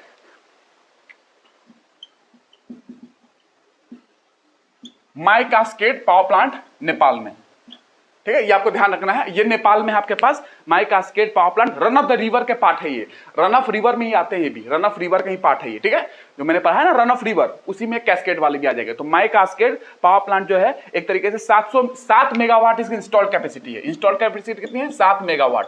इंस्टॉल्ड कैपेसिटी की बात कर रहा हूं, 7 मेगावाट है, ठीक है। यह हाइड्रो पावर प्लांट स्टेशन है नेपाल में, बस इतना ध्यान रखना है, इससे ज्यादा कुछ नहीं ध्यान रखना है, इसकी डिटेलिंग में नहीं जाना है। अदरवाइज पता है इंजीनियरिंग में क्या बताता, अगर इंजीनियरिंग में पढ़ाना होता तो जो यहां से पानी आउटफ्लो हुई, यहां पे इनफ्लो हुआ उसका, इसके बीच में टाइम लैप होता है, टाइम गैप होता है, उसको टाइम गैप को टाउ से बोलते हैं हम लोग, टाउ से। तो वहां ये भी पढ़ाना पड़ता है कि टाइम डिले कितना है, ठीक है ना, यहां से पानी यहां तक आने में टाइम डिले कितना हुआ, ये सब वहां पे इंजीनियरिंग का पॉइंट ऑफ व्यू, ठीक है। बट ये आपको ध्यान रखना है कि ये तरीके जो पावर प्लांट है ना, now we do have such series power plant, such series hydro power plants अपने पास भी है। हिमाचल प्रदेश में, जम्मू एंड कश्मीर में, उत्तरांचल में, नॉर्थ ईस्ट पार्ट में चले जाओ, नॉर्थ ईस्टर्न स्टेट में, वहां आपको फुल ऑफ वाटर पोटेंशियल है, ठीक है ना, आपको यूज कर सकते हो, ठीक है। और there are 2 countries in the world, 2 country ऐसे हैं वर्ल्ड में जहां पे आप समझ सकते हो कि हाइड्रो पोटेंशियल बहुत है, ट्रिमेंडस है, बहुत है। यहीं पे सुन लो, हाइड्रो पोटेंशियल ट्रिमेंडस है। जैसे नॉर्वे आप जानते हो, स्वीडन, वहां पे भी हाइड्रो पोटेंशियल बहुत है। आइसलैंड में तो 75% के आसपास हाइड्रो से ही एनर्जी बनती है, इलेक्ट्रिसिटी 75% हाइड्रो से, सोच लो। और बाकी जियोथर्मल है 24% के आसपास, ठीक है ना, आइसलैंड में, ठीक है। तो आइसलैंड हुआ, नॉर्वे हुआ, स्वीडन हुआ, ऑस्ट्रिया हुआ, न्यूजीलैंड हुए, ये सारे रिन्यूएबल एनर्जी सोर्सेज का बड़ा यूज करते हैं। इनकी मैक्सिमम पावर जनरेशन रिन्यूएबल से ही होती है, रिन्यूएबल से, ठीक है। तो ये आपके पास है हाइड्रो पोटेंशियल ट्रिमेंडस है नॉर्वे पे, नॉर्वे, स्वीडन, ठीक है। ये आपको ध्यान रखना है। नॉर्वे, कभी इन लोगों का नाम आ जाए हाइड्रो से तो ध्यान रखना, नॉर्वे, स्वीडन, है ना, जापान, ऑस्ट्रेलिया। ऑस्ट्रेलिया की तो क्या खतरनाक टोपोग्राफी है, क्या मस्त टोपोग्राफी है। एक्चुअली आपके पास टोपोग्राफी नहीं है तभी तो वेस्ट बंगाल में हाइड्रो पावर प्लांट नहीं है, खड़गपुर में हाइड्रो पावर प्लांट नहीं है। क्यों नहीं है? क्योंकि एलिवेटेड वाटर चाहिए आपके पास, कुछ एलिवेशन पे। अब टोपोग्राफी फ्लैट है तो कहां से एलिवेटेड वाटर मिलेगा? टोपोग्राफी फ्लैट है, रिलीफ वहां पे फ्लैट है, हमको एलिवेटेड वाटर चाहिए। और ये तो मस्त वहां पे टोपोग्राफी ऑस्ट्रेलिया की, ऑस्ट्रेलिया की बहुत ही मस्त टोपोग्राफी है वहां पे, ठीक है ना। तो जापान, ऑस्ट्रेलिया में लगभग 25 से 29% आसपास, 29% तक का जो इलेक्ट्रिसिटी जनरेशन है आपको तास्मानिया में हो जाता है। तास्मानिया पता होगा ना, वहां पे 29%, समझ जाओ। 25% पहले था, बढ़ चुका है, 25, 26, 27 आपको लिखा मिल जाएगा, 29 भी लिखा मिल जाएगा।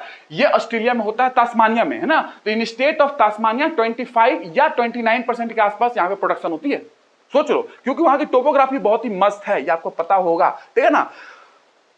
और यहाँ पे मैच भी होती है।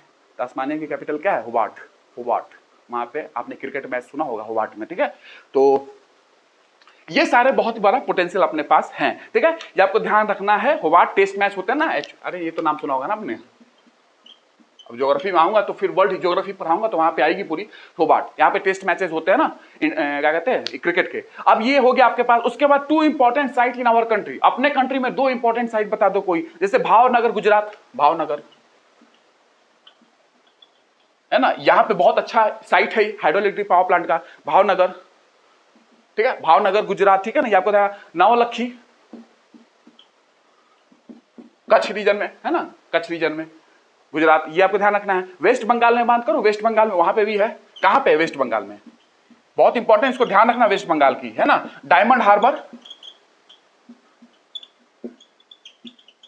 और ये तो ज्योग्राफी में पढ़ाऊंगा, गंगा सागर कैसे बना था, गंगा सागर, ये सारा चीज आपको पढ़ाऊंगा ज्योग्राफी में, ठीक है। Diamond harbour and Ganga Sagar, यहां पे आपके पास है ये स्कोप हाइड्रो पावर की, ठीक है। ये आपको ध्यान रखना है, भारत में ये बहुत इंपॉर्टेंट है ये दोनों, ठीक है। ये आपको ध्यान रखना है। और टाइडल पावर प्लांट जब पढ़ाऊंगा आपको, तो टाइडल पावर प्लांट भी एक तरीके के हाइड्रो पावर प्लांट ही होते हैं और कुछ नहीं। टाइडल पावर प्लांट जो होते हैं एक तरीके क्या है, हाइड्रो पावर प्लांट है। They have a certain height, आपको पता है टाइड्स में कुछ हाइट होती है, हाई टाइड, लो टाइड, तो they have a certain height. Height है तो हेड है तो mgh एनर्जी मिल जाएगी। तो इस तरीके से हम समझ सकते हो कि tidal power plant have some tides having some height, है ना, सर्टेन हाइट है। So why not use that potential energy, आप उस पोटेंशियल एनर्जी को यूज कर सकते हो, क्योंकि हाइट है तो पोटेंशियल एनर्जी है, क्योंकि हाइट है तो mgh है, mgh है तो पोटेंशियल एनर्जी है, ठीक है। तो आप यूज क्यों नहीं कर सकते? इसको यूज करें और जनरेट करें पावर। तो वेयर एवर पॉसिबल हो, आप जहां भी टाइड्स से निकल सकती है पावर निकाल सकते हैं। लेकिन कुछ लोगों को पता है ये टाइड्स की वर्ल्ड में कितने साइट्स हैं, साइट्स कितने हैं और क्यों उतने ही साइट्स हैं। ज्योग्राफी में पढ़ाऊंगा आपको कि वर्ल्ड में जितने साइट्स डिसाइड की गए हैं टाइड्स की, वो क्यों है। और टाइड्स मेडिटेरियन सी में क्यों नहीं आती है, भूमध्य महासागर में टाइड्स क्यों नहीं आते हैं। बहुत अच्छी कहानी है, बहुत अच्छी स्टोरी है, बहुत अच्छी कॉन्सेप्ट है। ज्योग्राफी में इंतजार कीजिएगा, जरूर बताऊंगा। मैं खुद इस चीज को बताने के लिए बहुत बार मैंने बताया कि टाइड्स के बारे में बताने वाला हूं, ठीक है। और टाइड्स के बारे में बहुत सारे बुक्स में 90% बुक्स में गलत लिखा हुआ है ना, वो मैं आपको बताऊंगा, क्योंकि लोगों को नहीं पता है एक्चुअली किस तरीके से ग्रेविटेशन वर्क करती है। दैट्स व्हाई मैं क्या करूं, ये आपको मैं कैस्केडिंग समझा दिया। अब एक जो आपको बचा था, जो मैंने छोड़ा था, स्टोरेज टाइप, पंप्ड स्टोरेज, यो समझ लो। पंप्ड स्टोरेज आप समझ लीजिए, पंप्ड स्टोरेज समझ लिए तो ये आपका कहानी हो जाएगा पंप्ड स्टोरेज पूरा कंप्लीट, ठीक है ना। तो पंप्ड स्टोरेज की कहानी पढ़ते हैं।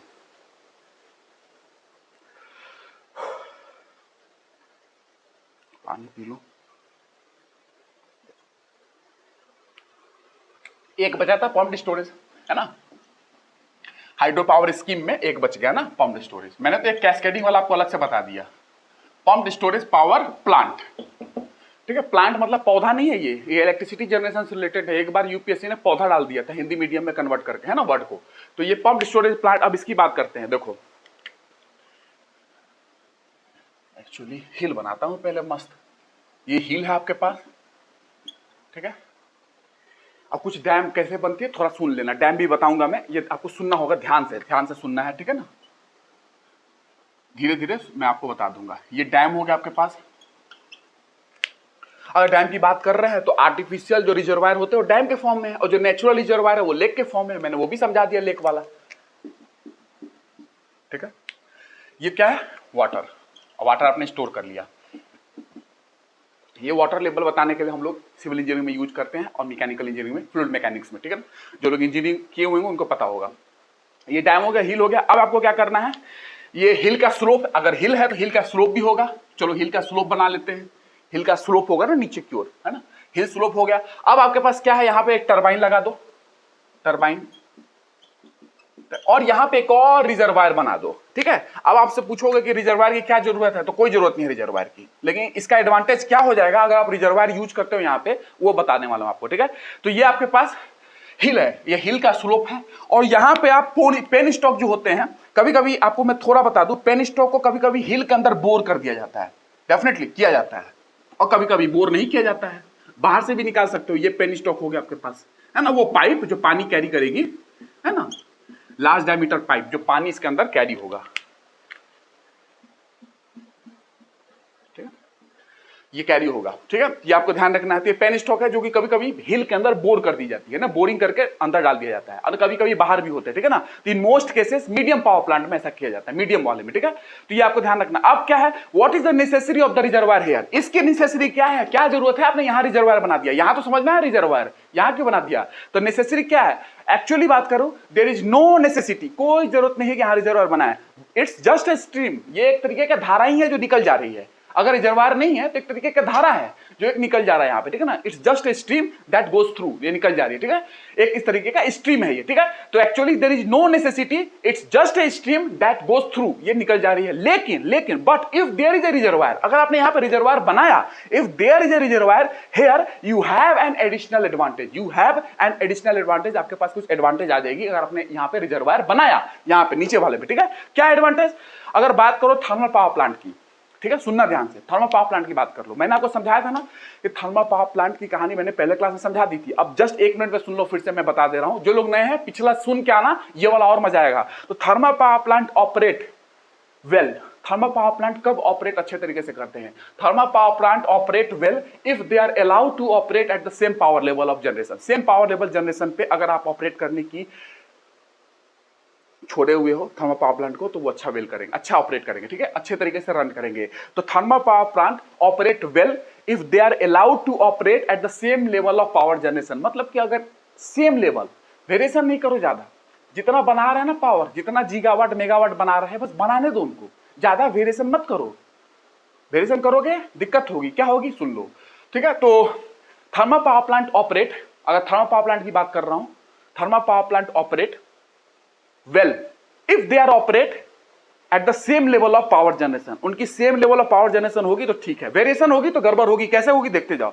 If you force them to have variation, आपने फोर्स किया कि उसके अंदर वेरिएशन आए, if you force them to have a variation, तो व्हाट आर यू डूइंग, आप क्या कर रहे हो, इसका मतलब वेरिएशन करने की कोशिश कर रहे हो, you are varying the coal input, आप कुछ नहीं कोल इनपुट बॉयलर में बढ़ा रहे हो, कोल इनपुट बॉयलर में डाल रहे हो ताकि स्टीम ज्यादा बन जाए, ताकि स्टीम टरबाइन पर रोटेट करेगी, टरबाइन पे स्ट्राइक करेगी, टरबाइन रोटेट करेगा, पावर ज्यादा बन जाएगी, तो आप कोल इनपुट बढ़ाने की कोशिश कर रहे हो।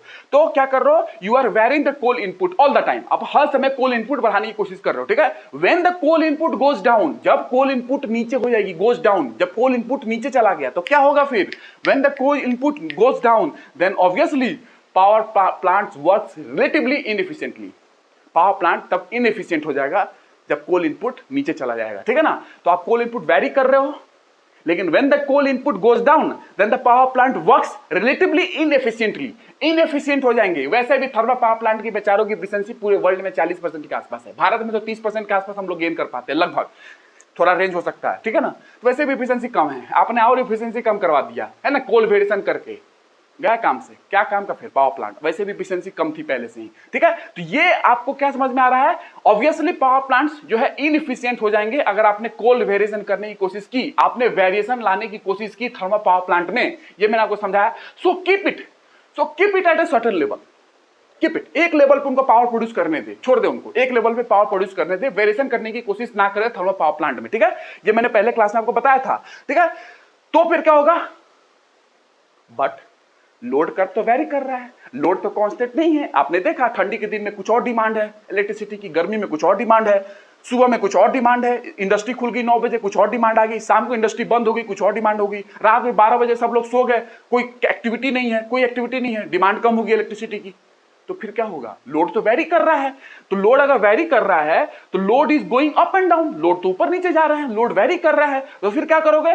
So when the middle of the night, जब नाइट का समय, मिड नाइट में 12 बजे 1 बजे के आसपास की बात करो, मिड नाइट की बात करोगे, when the middle of the night जब लोड गोज डाउन, लोड उस समय डिमांड ही नहीं है क्योंकि लोग सो रहे हैं, इंडस्ट्री बंद है। कौन सा स्कूल कॉलेज खुला होता है भैया 12 बजे रात में, कौन सा कॉलेज खुला होता है, कोई नहीं। कौन सी इंडस्ट्री खुली होती है, बहुत कम इंडस्ट्री होती है जो रात में वर्क करती है, बाकी सारे इंडस्ट्री रात में बंद होते हैं ना।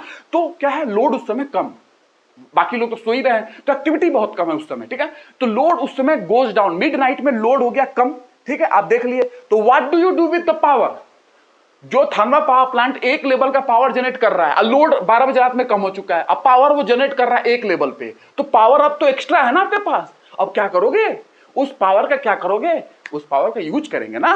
जो आपके पास सरप्लस पावर आ गया रात के 12 बजे, क्योंकि उस समय सब लोग सो रहे हैं, इंडस्ट्री बंद है, कॉलेज स्कूल बंद है, लोड की डिमांड बहुत कम है, लेकिन थर्मल पावर प्लांट में कुछ वेरिएशन नहीं हो सकता है, वेरिएशन नहीं कर सकते, वो same level of power generation करेंगे, वो तो सेम लेवल कर रहे हैं, लोड नीचे आ गया, डिमांड ही नहीं है, तो भाई आपके पास सरप्लस है ना पावर, इस पावर का क्या यूज करोगे, स्टोर नहीं कर सकते। बैटरी उटरी में कितना करोगे, बैटरी तो स्मॉल स्टोरेज होती है, बैटरी तो स्मॉल स्टोरेज होती है, आपको लार्ज स्टोरेज चाहिए, लार्ज स्टोरेज में आपको स्टोर करना है इलेक्ट्रिसिटी को, तो फिर क्या करना है आपको, you can do nothing with it, आप कुछ नहीं कर सकते उस इलेक्ट्रिसिटी का। आपको पता है इलेक्ट्रिसिटी स्टोर नहीं की जा सकती है डायरेक्ट वे में, इनडायरेक्टली आप स्टोर कर लेते हो बैटरी के रूप में, डायरेक्टली स्टोर नहीं कर सकते हो, तो वो क्या करोगे भैया, आप कुछ नहीं कर सकते। So you are now normally forced, फिर आपको क्या करना पड़ेगा, you are now normally forced the power generation at mid night, आपको मिड नाइट में पावर जनरेशन पावर प्लांट में कम करना पड़ेगा, कम करना पड़ेगा, क्योंकि डिमांड ही नहीं है, आपके पास कोई चारा नहीं है, आपके पास स्टोर करने की कोई क्या कहते हैं तरीका नहीं है कि आप कैसे स्टोर कर सकते हैं, कोई ऑप्शन नहीं है आपके पास, तो आपको रात में 12 बजे पावर प्रोडक्शन कम करनी पड़ेगी।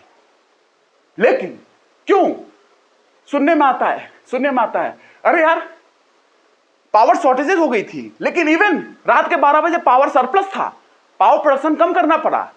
और वैसे देख रहे हो नॉर्मली आम बोलचाल की भाषा में दिन में देखोगे लोग कह रहे हैं पावर शॉर्टेज हो गया, और रात के 2 बजे पावर की सरप्लस हो चुकी थी, तो पावर प्रोडक्शन कम करना पड़ा। ये क्या है कहानी भैया, क्योंकि ये मिडनाइट के समय लोड कम हो जाते हैं और power production thermal power plant same level पे करते हैं, तो उस समय सरप्लस पावर होता है, तो हम कुछ कर नहीं सकते उस पावर का, तो we have to reduce the power generation, power generation को कम करना पड़ेगा उस समय।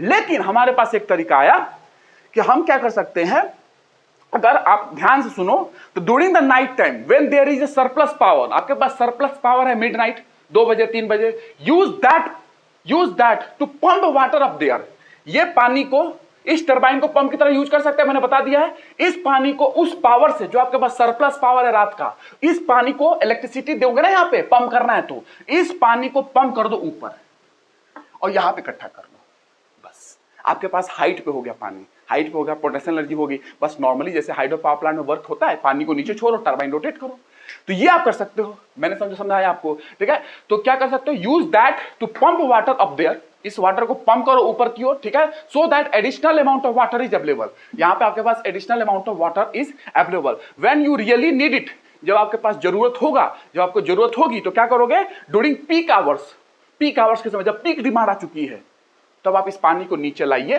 टरबाइन रोटेट कीजिए और फिर पावर प्रोड्यूस कीजिए जनरेटर में, ठीक है। तो ये आप कर सकते हो उस सरप्लस पावर का पंप कीजिए यहां पे पानी को ऊपर इस रिजर्वायर में, और फिर जब आपको जरूरत होगी पीक लोड के समय, आप उस पानी को नीचे आने दे, अलाउ करें, वो टरबाइन में रोटेट करके पावर मिल जाएगी। ठीक है, ये हो सकता है। उस आप इलेक्ट्रिसिटी का, सरप्लस इलेक्ट्रिसिटी का ये यूज कर सकते हो। That's why known as pumped storage power plant.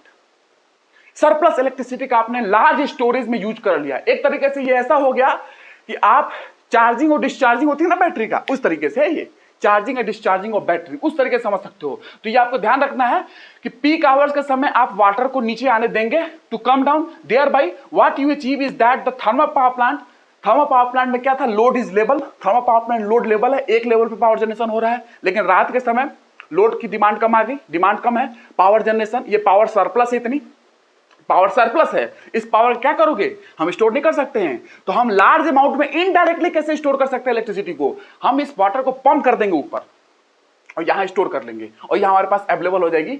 जब हमको पीक लोड की डिमांड आएगी, हम इस पानी को नीचे लाएंगे, इलेक्ट्रिसिटी जनरेट करेंगे, मजा लेंगे। ठीक है ना, पीक लोड के समय जब पीक डिमांड आ चुकी है, इलेक्ट्रिसिटी की हाईएस्ट डिमांड है, दिन भर में 2 से 3 घंटे का ऐसा समय होता है 7 से 9 बजे के आसपास, क्योंकि एक्टिविटी ज्यादा होती है 7 से 9 बजे। ठीक है ना, तो उस समय के आसपास हो सकता है, या और भी समय सीजन टू सीजन वेरी कर सकते हैं। ठीक है ना, ये चीजें पीक डिमांड की जो बात कर रहा हूं, ठीक है, that is known as peak demand. ठीक है ना, तो आपको ध्यान रखना है, you have used that amount of power that was excess during the night, जो नाइट के समय एक्सेस पावर आपके पास बच गया था, to pump up water, water को पंप करे, and this water is available to fill the gap, this water is available to fill the gap during the peak hours के समय आपको ये प्रोवाइड करेगी इलेक्ट्रिसिटी।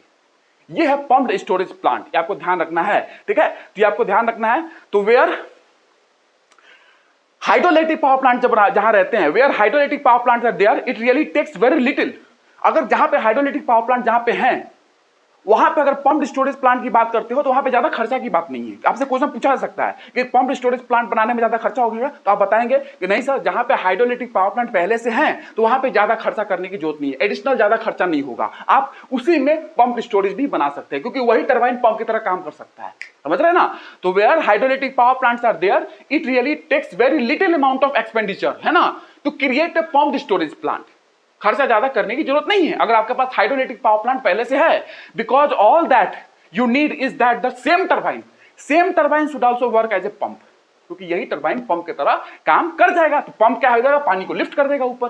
ठीक है, यही आपको ध्यान रखना है, same turbine should also be able to work as pump की तरह काम करेगा। अब आते हैं आगे, जैसे कि एग्जाम्पल के तौर पे एग्जाम्पल सुन लो, पुरुलिया डिस्ट्रिक्ट है ना, पुरुलिया डिस्ट्रिक्ट आपको पता होगा, वेस्ट बंगाल, यहां पे पंप स्टोरेज प्लांट बनी है। ठीक है ना, पहली है, शायद पहली है, इट में भी पहली है। ठीक है, और 225 मेगावाट की है ये, 4 यूनिट लगे हुए हैं, एक unit 225 megawatt, 4 unit 225 into 4 900 megawatt, 900 megawatt की कैपेसिटी थी यहाँ पे। ठीक है, पंप स्टोरेज प्लांट यहाँ पे लगी हुई है, पुरुलिया पहली है, ये फर्स्ट है, ये आपको ध्यान रखना है, पंप स्टोरेज प्लांट। ठीक है, तो storage plant is being installed specifically for this purpose. क्यों, बिकॉज इन दिस स्टेट, इस स्टेट में क्या है, स्टोरेज प्लांट क्यों बिल्ड किया गया है, यहाँ पे क्यों इंस्टॉल किया गया है, specifically for this purpose, because in this state very little hydroelectric power plants are there. Hydroelectric power plant यहाँ पे नहीं है, क्योंकि West Bengal, Kharagpur, land flat है, तो एलिवेटेड वाटर कहाँ से होगा, एलिवेटेड वाटर नहीं होगा ऊपर, तो कहाँ से फिर नीचे लाओगे पावर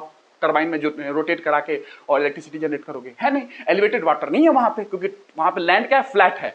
तो इन this state very little hydro power generation है। मोस्ट ऑफ द पावर जो है यहाँ पे थर्मल पावर प्लांट से आता है। वेस्ट बंगाल में मोस्ट ऑफ द पावर क्या है, thermal power plant, coal based power plant. Only hydro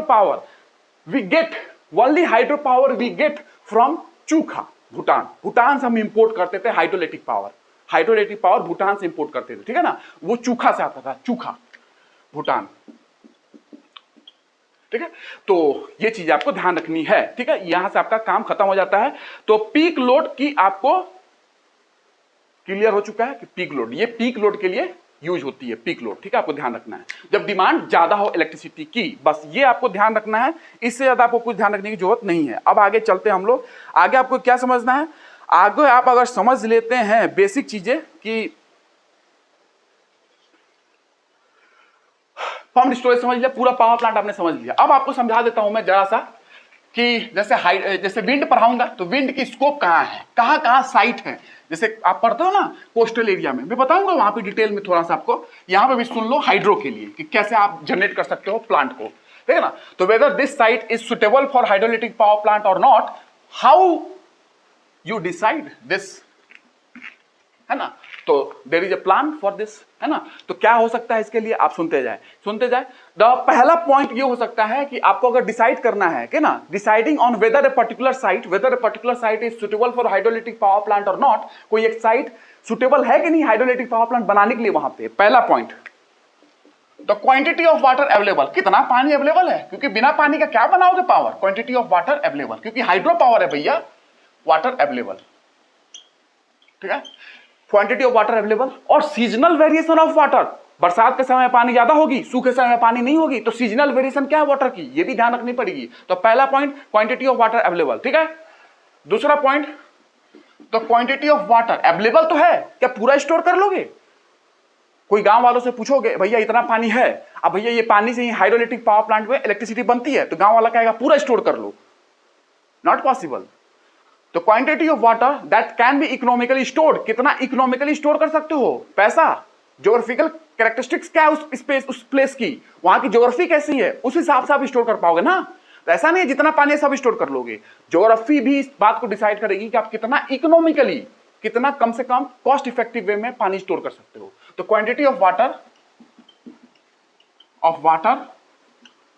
ठीक है, जो क्वांटिटी ऑफ वाटर आपके पास है ना, that can be economically stored, that can be economically,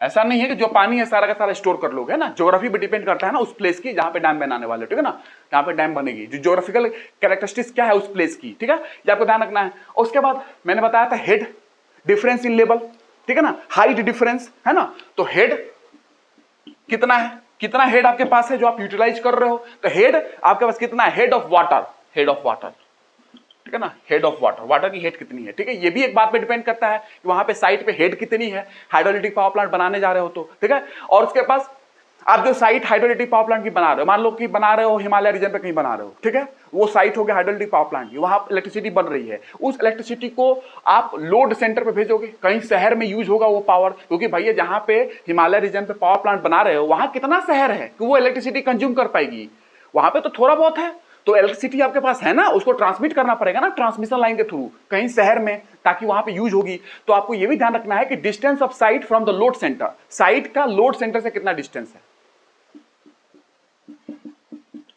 distance of site from the load centre, load centre जहां पे आप कंज्यूम कर रहे हो इलेक्ट्रिसिटी, है ना, शहर में जहां पे यूज हो रहा है, गांव में भेजोगे इलेक्ट्रिसिटी, वो वैसे, ठीक है। उसके बाद अब साइट मैंने आपको हिमालय रीजन में बना दिया, आपने बहुत अच्छा साइट, आपने गया इंजीनियर गए वहां पे, इंजीनियर ने बोला कि बहुत अच्छा, सिविल इंजीनियर्स गए, मैकेनिकल इंजीनियर्स गए, वहां ने देखा साइट अच्छा है, स्कोप अच्छी है, सारी बातें आप फुलफिल कर रही है, लेकिन भैया बात ये निकल के आती है कि सारा कुछ अच्छा है, लेकिन साइट पे पहुंचने के लिए आपको एयरफोर्स को बुलाना पड़ेगा, वो हेलीकॉप्टर से लेके पहुंचाएंगे वहां साइट पे, तो भैया क्या फिजिबल होगा ये, क्या ये इकोनॉमिकली वायबल है?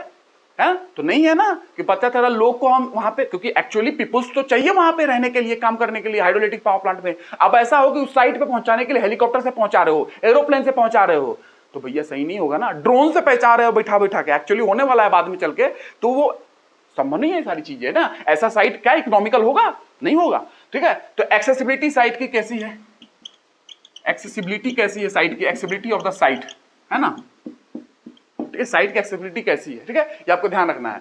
तो साइट एक्सेसिबल कितना है, ठीक है, ये पांचवा पॉइंट है। उसके बाद देखो, आपने डैम बनाने गए, साइट को ढूंढ लिया, साइट, हाँ ये बहुत अच्छा साइट है, अच्छी बात है, बहुत अच्छा है, सब कुछ अच्छा, सब कुछ फुलफिल हो रहा है, ठीक है ना, सब फुलफिल हो रहा है डिमांड आपकी, जैसा साइट होना चाहिए, एकदम क्रिटिकल, एकदम आइडियल है। पता चला वहां की रॉक जो है ना, रॉक चट्टान, वो उसमें रंध्रमय है, वहां पे पोर्स है, तो जो पानी स्टोर हो रहा है वो रिस्क के नीचे चला जा रहा है, तो भैया पानी तो सारा रिस्क के नीचे चला जा रहा है, तो वहां पे पानी आपके पास कितना बचा, कम बचा ना। तो ये भी ध्यान रखना है कि सीपेज कितना हो रहा है वहां पे, ठीक है, परवियस रॉक होते हैं ना, तो रन ऑफ कितना है ड्यू टू सीपेज के कारण कितना रन ऑफ हो रहा है in pervious rock, into pervious rock, मतलब जो रंध्र होते हैं, पोर्स होते हैं रॉक में, वो तो पानी रिस जाएगा नीचे, पर्कुलेट कर जाएगा ना, इनफिल्ट्रेट कर जाएगा ना, वो भी ध्यान रखना पड़ेगा, ठीक है। तो छठा पॉइंट लिख लेना ना, है ना, कितना लिखूं, ठीक है। तो run off due to seepage के कारण कितना रन ऑफ है, क्योंकि परवियस रॉक अगर होगा जहां पे आप प्लांट बनाने वाले हो, तो पानी रिस जाएगा नीचे, फोर्स के थ्रू नीचे, तो पानी कितना मिलेगा, पानी रिस के तो नीचे चला गया, तो पानी लॉस हो गया आपके पास, तो वो आपको ध्यान रखना है, लेप में डैम में पानी कम हो जाएगा, ठीक है ना। तीसरा पॉइंट, भैया एक्चुअली आप पानी किसका स्टोर कर रहे हो? रिवर का। और रिवर में पानी कहां से आ रहा है? रेन से। और रेन कहां होता है? किसी कैचमेंट एरिया में, किसी रिवर का कैचमेंट एरिया होता है। नेचुरल रिवर बेसिन नाम सुना होगा आपने, ये ज्योग्राफी में पढ़ाऊंगा। Natural river basin, river basin, उसके अंदर में कैचमेंट एरिया है, कमांड एरिया है। तो हर रिवर का एक कैचमेंट एरिया होता है, जिस कैचमेंट एरिया से छोटे छोटे रिवुलेट्स जो होते हैं, थोड़ी छोटी छोटी धाराएं जो होती है रिवुलेट्स, वो धीरे धीरे जाके मिलती है नदी में, मेन रिवर में मिलेगी, और वो रिवर आगे जाएगी, मूव करेगी, आगे भी अपने डैम बना के रखा है। तो ये भी तो डिपेंड करता है कि उस रिवर का कैचमेंट एरिया कितनी है, एक्चुअली उस डैम की जियोग्राफिकल कैरेक्टरिस्टिक्स कैसी है, उस वहां की कैचमेंट एरिया कितनी है, क्योंकि एक्चुअली वही डिसाइड करेगा कि इस रिवर में कितना पानी आएगी, क्योंकि इस रिवर का कैचमेंट एरिया में जो पानी आ रहा है वही सारा रिवर में एक्चुअली पानी गिर रहा है, और वही रिवर आगे मूव कर रही है, उसी में आपने डैम बना के रखा, आगे स्टोर किया है पानी रिजर्वायर के फॉर्म में। तो कैचमेंट एरिया भी ध्यान रखना है, ठीक है ना, दैट इज ज्योग्राफिकल पार्ट। ठीक है, ये आपको ध्यान रखना है। और जो मैंने परवियस रॉक वाली बताई थी कि जिस रॉक में रंध्र है, पोर्स है, वो पानी रिस्क के नीचे चला जाएगा, वो जियोलॉजिकल कंसिडरेशन है, जियोलॉजिकल कंसिडरेशन। और ये कैचमेंट एरिया जियोग्राफिकल कंसिडरेशन है, जियोग्राफिकल कंसिडरेशन। ठीक है, ये आपको ध्यान रखना है।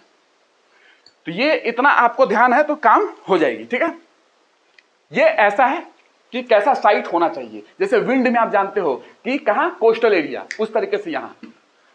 तो विंड में आने तो विंड पे ही बता दूंगा। ये सब पॉइंट आपको ध्यान रखना है, और भी पॉइंट हो सकते हैं, बट आप इतना ध्यान रखना। इंजीनियरिंग में ज्यादा मैं नहीं जा रहा हूं, क्योंकि ज्योग्राफिकल पॉइंट ऑफ व्यू यहां पे था, आपकी ज्योग्राफी सब्जेक्ट है, तो मैंने आपको बता दिया। अब आ जाओ कहां, अब मेन चीज आपको समझनी है।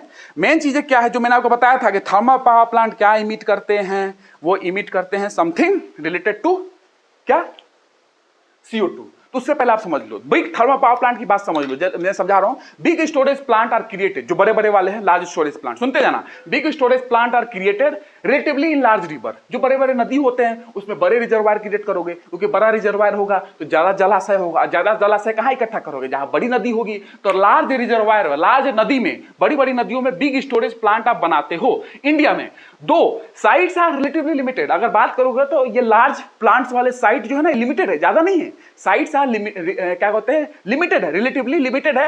And the areas that were available, जो भी एरिया अपने पास अवेलेबल थे, मोर और लेस आपने एक्सप्लॉइट कर लिया है। बड़े बड़े रिजर्वायर वाले, बड़े बड़े प्लांट वाले, बड़े बड़े स्टोरेज डैम वाले, जो भी एरिया आपके पास थे आपने उसको एक्सप्लॉइट कर लिया। जो भी इसका दोहन करना था, आपने एनर्जी बनाना था, आपने एक्सप्लॉइट कर लिया। तो now you have exploited all the area, ठीक है। But there is a huge resource available, there is a huge resource right now available which has not been tapped, जो अभी तक हम लोगों ने उसको यूज नहीं किया, एक्सप्लॉइट नहीं किया है। That is in Himalayan region, that is in Assam, Meghalaya, Tripura, ये नॉर्थ ईस्टर्न पार्ट में मिनी, माइक्रो, पीको, ऐसे प्लांट अभी भी हमारे पास हैं जो वो अनटैप्ड है। अभी तक हम लोगों ने उसका एक्सप्लॉइटेशन, अभी भी इलेक्ट्रिसिटी जनरेशन हम लोगों ने नहीं किया है। तो दैट्स इज द वे आप उस डायरेक्शन में रिसर्च कर सकते हैं। उस डायरेक्शन में रिसर्च करने की जरूरत है कि हम कैसे उस जगहों से हम पावर प्रोडक्शन कर सकते हैं, क्योंकि लार्ज रिजर्वायर जो लार्ज नदी में बनते हैं वो जितने थे, एक तो लिमिटेड है, और जितने थे हम लोगों ने एक्सप्लॉइट कर लिया ऑलरेडी इतने सालों में, ठीक है। अब बचे छोटे वाले, मिनी, माइक्रो, ये वाले, और इनका स्कोप बहुत है, अभी तक अनटैप्ड है, ये हम लोगों ने अभी तक यूज नहीं किया है, ठीक है।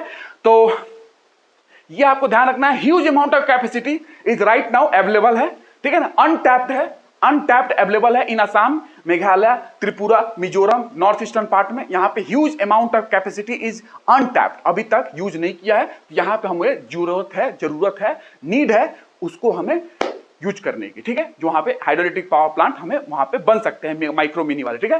तो आपको पता है ये सारी चीजें हैं। अब आप जो बिग डैम बनाते हो, बड़े बड़े जो डैम बनाते हो, बड़े बड़े नदियों में बनाते हो, are created with multiple purpose, है ना, multiple purpose. Flood control, you know, flood control के लिए बनाते हो, प्रिवेंटिंग फ्लड्स, इरिगेशन के लिए बनाते हो, इलेक्ट्रिसिटी जनरेशन के लिए बनाते हो, और भी मल्टीपर्पज प्रोजेक्ट मैंने बताया था, रिक्रिएशनल साइट्स के लिए बनाते हो, recreational sites, navigation, drinking water, ये मल्टीपर्पज हो सकते हैं, ठीक है, ये आपको पता है। तो ये बड़े बड़े डैम का ये रोल है। If you creating a dam, अगर आप डैम क्रिएट कर रहे हो, सुनना डैम कैसे बनती है, यहां पे भी ज्योग्राफी है, थोड़ा सुन लो। If you creating a dam, आप डैम बना रहे हो, it is not like a reservoir created completely, आपने पूरे क्रिएट कर दिया कंप्लीटली डैम को, ऐसा कुछ नहीं होता है, ये इकोनॉमिकल नहीं होगा कि आप डैम चारों तरफ से बना रहे हो घूम, ऐसा कुछ नहीं है। If you creating a dam, it is not like a reservoir completed, क्या कहते हैं, क्रिएटेड कंप्लीटली, आपने पूरा कंप्लीटली क्रिएट कर दिया रिजर्वायर को, ऐसा नहीं है। इट इज ऑलरेडी देयर, ये ऑलरेडी वहां होते हैं इन मोस्ट केसेस। अगर बात करोगे in most cases the geographical characteristics of that place where you create the hydroelectric power plant, where you create the dam, geographical characteristics of that place is such that the scope is there। वहां पे already scope है, वहां पे already scope है, आपको पूरे तरफ से डैम घेरने की जरूरत नहीं है। तो क्या होता है कि आपको ऐसा होता है यहाँ पे ध्यान से देखना, ज्यादातर साइट में ही होते हैं कि there is place covered all the side by some hilly terrain, कुछ हिली टेरेन से कवर्ड होते हैं। मान लो कि ऐसा कुछ प्लेस है, ठीक है ना, जो सारे साइड से हिली टेरेन, हिली रीजन से क्या है, कवर्ड है, हिली एरिया चारों तरफ से है, और यहां से ओपन है, ठीक है, यहां से ओपन है। तो यहां पे आप क्या कर सकते हो, तो एक डैम बना दो, क्योंकि चारों तरफ से हिली एरिया है, हिली एरिया, हिली टेरेन है चारों तरफ से, और यहां से ये ओपन है, यहां पे डैम बना दो, आप पानी को ऑब्स्ट्रक्ट कर लो और यहां पे सारा पानी स्टोर हो जाएगा। तो आप ऐसा कभी ना सोचना कि डैम बना जाता है तो चारों तरफ से डैम से घेर दिए पानी को, ऐसा कुछ नहीं होता है, इकोनॉमिकल नहीं होगा, बहुत महंगा पड़ जाएगा, ऐसा नहीं है। ज्योग्राफिकल कैरेक्टरिस्टिक्स किसी प्लेस की ऐसी होती है, ऑलरेडी स्कोप होता वहां पे होता है कि वो चारों तरफ से हिली एरिया से कनेक्टेड है, हिली एरिया से कवर्ड है, और अब एक तरफ से डैम बना दो, पानी को स्टोर कर लो, ये डैम बन गया। जो भी पानी आ रही है वो सारा स्टोर हो जाएगा, क्योंकि चारों तरफ से हिल है, ये हिली एरिया, हिली टेरेन है ये सारा, ये ठीक है ना। तो ये ऐसा डैम बनाया जाता है, इकोनॉमिकल यही है। तो but it is not economical to have a completely surrounding, to आप कंप्लीटली सराउंडिंग कंप्लीट स्ट्रक्चर, आप कंप्लीट स्ट्रक्चर बना दो रिजर्वायर बनाने के लिए, ये इकोनॉमिकल नहीं होगा कि आप पूरा कंप्लीट स्ट्रक्चर ही बना दे रहे हो रिजर्वायर बनाने के लिए, ऐसा इकोनॉमिकल नहीं होगा। ये ऐसा स्कोप होता है, उस प्लेस की जियोग्राफिकल कैरेक्टरिस्टिक्स ऐसी होती है कि चारों तरफ से हिली टेरेन है और एक तरफ से ओपन है, आप यहां पे ऑब्स्ट्रक्शन बनाए, बैरियर बनाए, पानी स्टोर कर ले, that is reservoir, that is economical. पैसा इतना नहीं है हमारे पास देश में, ठीक है ना, ध्यान रखना, पैसा फेंकना नहीं है। तो इंजीनियर का ये काम होता है कि स्कोप जैसा है उसको यूज करे, जियोग्राफिकल कैरेक्टरिस्टिक्स कैसी है उसको ध्यान दे, ठीक है ना, ये आपको ध्यान देना, ठीक है। तो ये चीज आपको ध्यान रखनी है। अब आपको ध्यान रखना है नर्मदा वाला में क्या प्रॉब्लम हुआ था, कुछ प्रॉब्लम्स है, आपको ध्यान सुनना है, क्या प्रॉब्लम है, ध्यान सुनना। अगर किसी प्लेस की टोपोग्राफी, किसी प्लेस की रिलीफ ऐसा है कि वो टोपोग्राफी सडन राइज कर रहा है, हिल जो है सडन राइज कर रहा है, हिल राइजेस वेरी फास्ट, हिल जो है बहुत राइज कर रहा है वेरी फास्ट, तो क्या होगा, आपको अगर 1 फीट पानी को वहां पे इकट्ठा करना है, 1 फीट, तो आपको लैंड एरिया कम चाहिए, क्योंकि हिल जो है वहां पे बहुत फास्ट राइज कर रहा है। टोपोग्राफी ऐसी है वहां पे किसी प्लेस की, टोपोग्राफी ऐसी है कि हिल राइजेस वेरी फास्ट, तो to raise the water 1 feet, 1 feet अगर पानी आपको रेज करना है तो आपको लैंड एरिया ज्यादा नहीं चाहिए। लेकिन कहीं ऐसी टोपोग्राफी है, जैसे नर्मदा वाले में, नर्मदा रीजन जो हुआ था आपको पता होगा, है ना, नर्मदा बचाओ आंदोलन, उसमें क्या है कि टोपोग्राफी फ्लैट है, टोपोग्राफी फ्लैट है तो रिलीफ फ्लैट है, मतलब ग्रेडियंट लो है, तो क्या होगा, आपको 1 फीट पानी ऊंचा करना है तो आपको पूरा जितना एरिया है ना उधर आसपास का सारा डूब जाएगा, क्योंकि टोपोग्राफी है ही नहीं। अगर हिल स्लोप रहता, हाइट रहती, तो 1 फीट ऊंचा करने के लिए पानी को रिजर्वायर बनाने के लिए कम एरिया चाहिए। लेकिन टोपोग्राफी फ्लैट हो, जैसे नर्मदा रीजन में हुआ है, नर्मदा बचाओ आंदोलन में, तो फिर क्या होगा, 1 फुट पानी बढ़ाने के लिए आपको बहुत ज्यादा एरिया चाहिए, बहुत ज्यादा एरिया को इनंडेट करना पड़ेगा, बहुत ज्यादा एरिया में पानी फैल जाएगा, तो इससे हैबिटेट लॉस होगा, लार्ज डिस्प्लेसमेंट ऑफ पीपुल होगा, इकोलॉजिकल डिस्ट्रक्शन होगा, समझ रहे हो ना, ये सारी प्रॉब्लम आ जाती है। यही नर्मदा में हुआ था, ठीक है, क्योंकि फ्लैट है यहाँ पे टोपोग्राफी। तो 1 फीट पानी अगर आपको ऊंचा करना है, बढ़ाना है, स्टोर करना है, तो लार्ज एरिया इनंडेट हो जाएगी, लार्ज एरिया डूब जाएगी वहां पे। तो ये बहुत बड़ा फैक्टर होता है। तब ऐसे प्लेस में क्या करना चाहिए जहां पे टोपोग्राफी फ्लैट हो, in those place it becomes very logical, it becomes more logical to have a relatively smaller height. तब आप वहां पे रिजर्वायर की हाइट कम रखेंगे, पानी को कम हाइट पे रखने की कोशिश करेंगे, क्योंकि फ्लैट लैंड है तो ज्यादा हाइट बढ़ाने की कोशिश करोगे ना, पूरा एरिया डूब जाएगा, ठीक है ना। तो आपने देखा होगा ना, जहां जहां भूमि ऐसे होती है, स्टीप होती है, राइज करती है ज्यादा तेज, तो वहां पे पानी स्टोर करना हो तो ज्यादा पानी स्टोर कर सकते हो डेप्थ में। लेकिन जहां फ्लैट हो, पानी फैल जाएगी, ज्यादा एरिया में 1 फीट बढ़ाने की कोशिश करोगे, पूरा पूरा गांव ही डूब जाएगा पानी में। फ्लैट लैंड जहां पे है, यही नर्मदा बचाओ आंदोलन में यही प्रॉब्लम थी। तो ऐसे एरिया में मैं यही सजेस्ट करूंगा, यही होना चाहिए सरकार के द्वारा, it becomes more logical to have a relatively smaller height, because you save more of the fertile land. तब आप लैंड को ज्यादा सेव कर सकते हैं, स्मॉलर हाइट रखें ऐसे एरिया में जहां पे लैंड फ्लैट है, तब जाके आप लैंड ज्यादा बचा सकते हैं, नहीं तो सारा लैंड डूब जाएगा, ठीक है ना। तो ऐसे टोपोग्राफी आप ध्यान रखेंगे, ऐसा किया जाता है। जियोलॉजिकल इंप्लीकेशन क्या है, जियोलॉजिकल इंप्लीकेशन, आप जिस जगह पे डैम बना रहे हो, लार्ज रिजर्वायर जो बना रहे हो, तो क्या होगा, पहले वहां पे पानी नहीं था, आपने लार्ज रिजर्वायर बना दिया, तो वो पूरा पानी का वेट वहां एक्ट करने लगा। पहले वो वेट नहीं था, अब पानी का पूरा भार वहां लगने लगा। अब आपको पता होगा most of the cases India की जियोलॉजी अभी अनस्टेबल है। अगर हिमालय रीजन की बात कर लोगे, हिमालय रीजन पे, तो वहां की रॉक्स अभी अनस्टेबल है। वो अभी हिमालय रिसेंट क्रिएशन है, नया क्रिएशन है, जियोलॉजिकली रिसेंट क्रिएशन है हिमालय, ठीक है। तो वहां का जो रॉक है अभी अनस्टेबल है। अनस्टेबल का मतलब क्या है? अनस्टेबल है इसका मतलब ये है कि वहां पे जो हिमालय का रीजन है वो वेरी रिसेंट है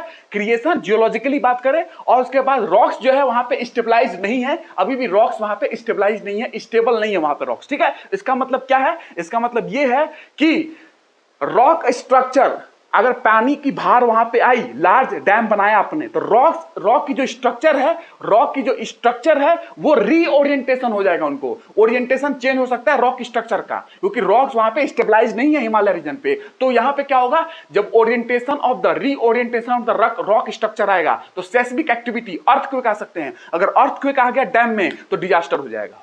डिजास्टर, इसको बोलते हैं disaster. Earthquake in dam is nothing but disaster. तो ये एक बात हो सकती है। उसके बाद बताऊं तीसरा पॉइंट, ये जियोलॉजिकल इंप्लीकेशन था, कैसे अर्थक्वेक आ सकते हैं। तीसरा पॉइंट कि अगर नदी कोई आ रही है, ठीक है, छोटे छोटे रिवुलेट्स आ रहे हैं, छोटी छोटी धाराएं आ रही हैं, वो मेन नदी में जुड़ रही है, उसके बाद नदी आगे बढ़ रही है, आपने डैम बना के रख दिया, रिजर्वायर, तो वो जब नदी आती है तो उसे पानी नहीं लाती अपने साथ पानी नहीं ला रही है, सिल्ट भी लेके आ रही है, अवसाद भी लेके आ रही है। वो अवसाद जब डैम नहीं था तो पानी के साथ आगे निकल जा रहा था नदी में, लेकिन आपने डैम बना दिया तो सारा अवसाद जाके वो डैम में रिजर्वायर में इकट्ठा हो रहा है, और नीचे वो सेडिमेंट होते जा रही है, सेडिमेंटेशन होते जा रहा है, नीचे गिरता जा रहा है, और धीरे धीरे जो रिजर्वायर की कैपेसिटी है, वाटर होल्डिंग कैपेसिटी, वो सैंड क्या कहते हैं, सिल्ट के बढ़ने के कारण वाटर होल्डिंग कैपेसिटी उस रिजर्वायर की कम होते जा रही है। तो वाटर होल्डिंग कैपेसिटी रिजर्वायर की कम होते जा रही है, तो क्या होगा? Because of the stagnant water in the dam में जो स्टैग्नेंट वाटर होती है, रुकी हुई वाटर जो होती है, सिल्ट वहां पे प्रेसिपिटेट कर जाएंगे, और क्या होगा? एज ए रिजल्ट डैम की जो डेप्थ है, डेप्थ जो गहराई है, the amount of water that can be stored in the dam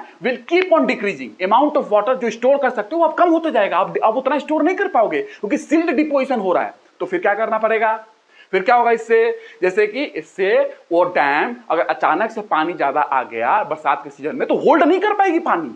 क्यों? क्योंकि स्टोरेज कैपेसिटी उसकी कम हो गई है। क्यों? क्योंकि उसके अंदर सिल्ट भर गया है, अवसाद भर गया है, तो अब डैम ज्यादा पानी स्टोर नहीं कर सकता है, तो वो डैम अब पानी को एकदम से होल्ड नहीं कर सकती है, उसको रिलीज करना पड़ जाएगा। अगर लार्ज अमाउंट ऑफ वाटर आ गया एकदम से तो उसको बोलते हैं फ्लड आ गया, जैसे वेस्ट बंगाल में आते रहता है, आपने सुना होगा, वेस्ट बंगाल में हुआ है ना। तो ओल्डर डैम जो बिहार वेस्ट बंगाल में है, आपने सुना होगा, मैथन है, पंचेत है, यहाँ पे आपने देखा होगा ऐसा है, सिल्टिंग प्रॉब्लम आई है।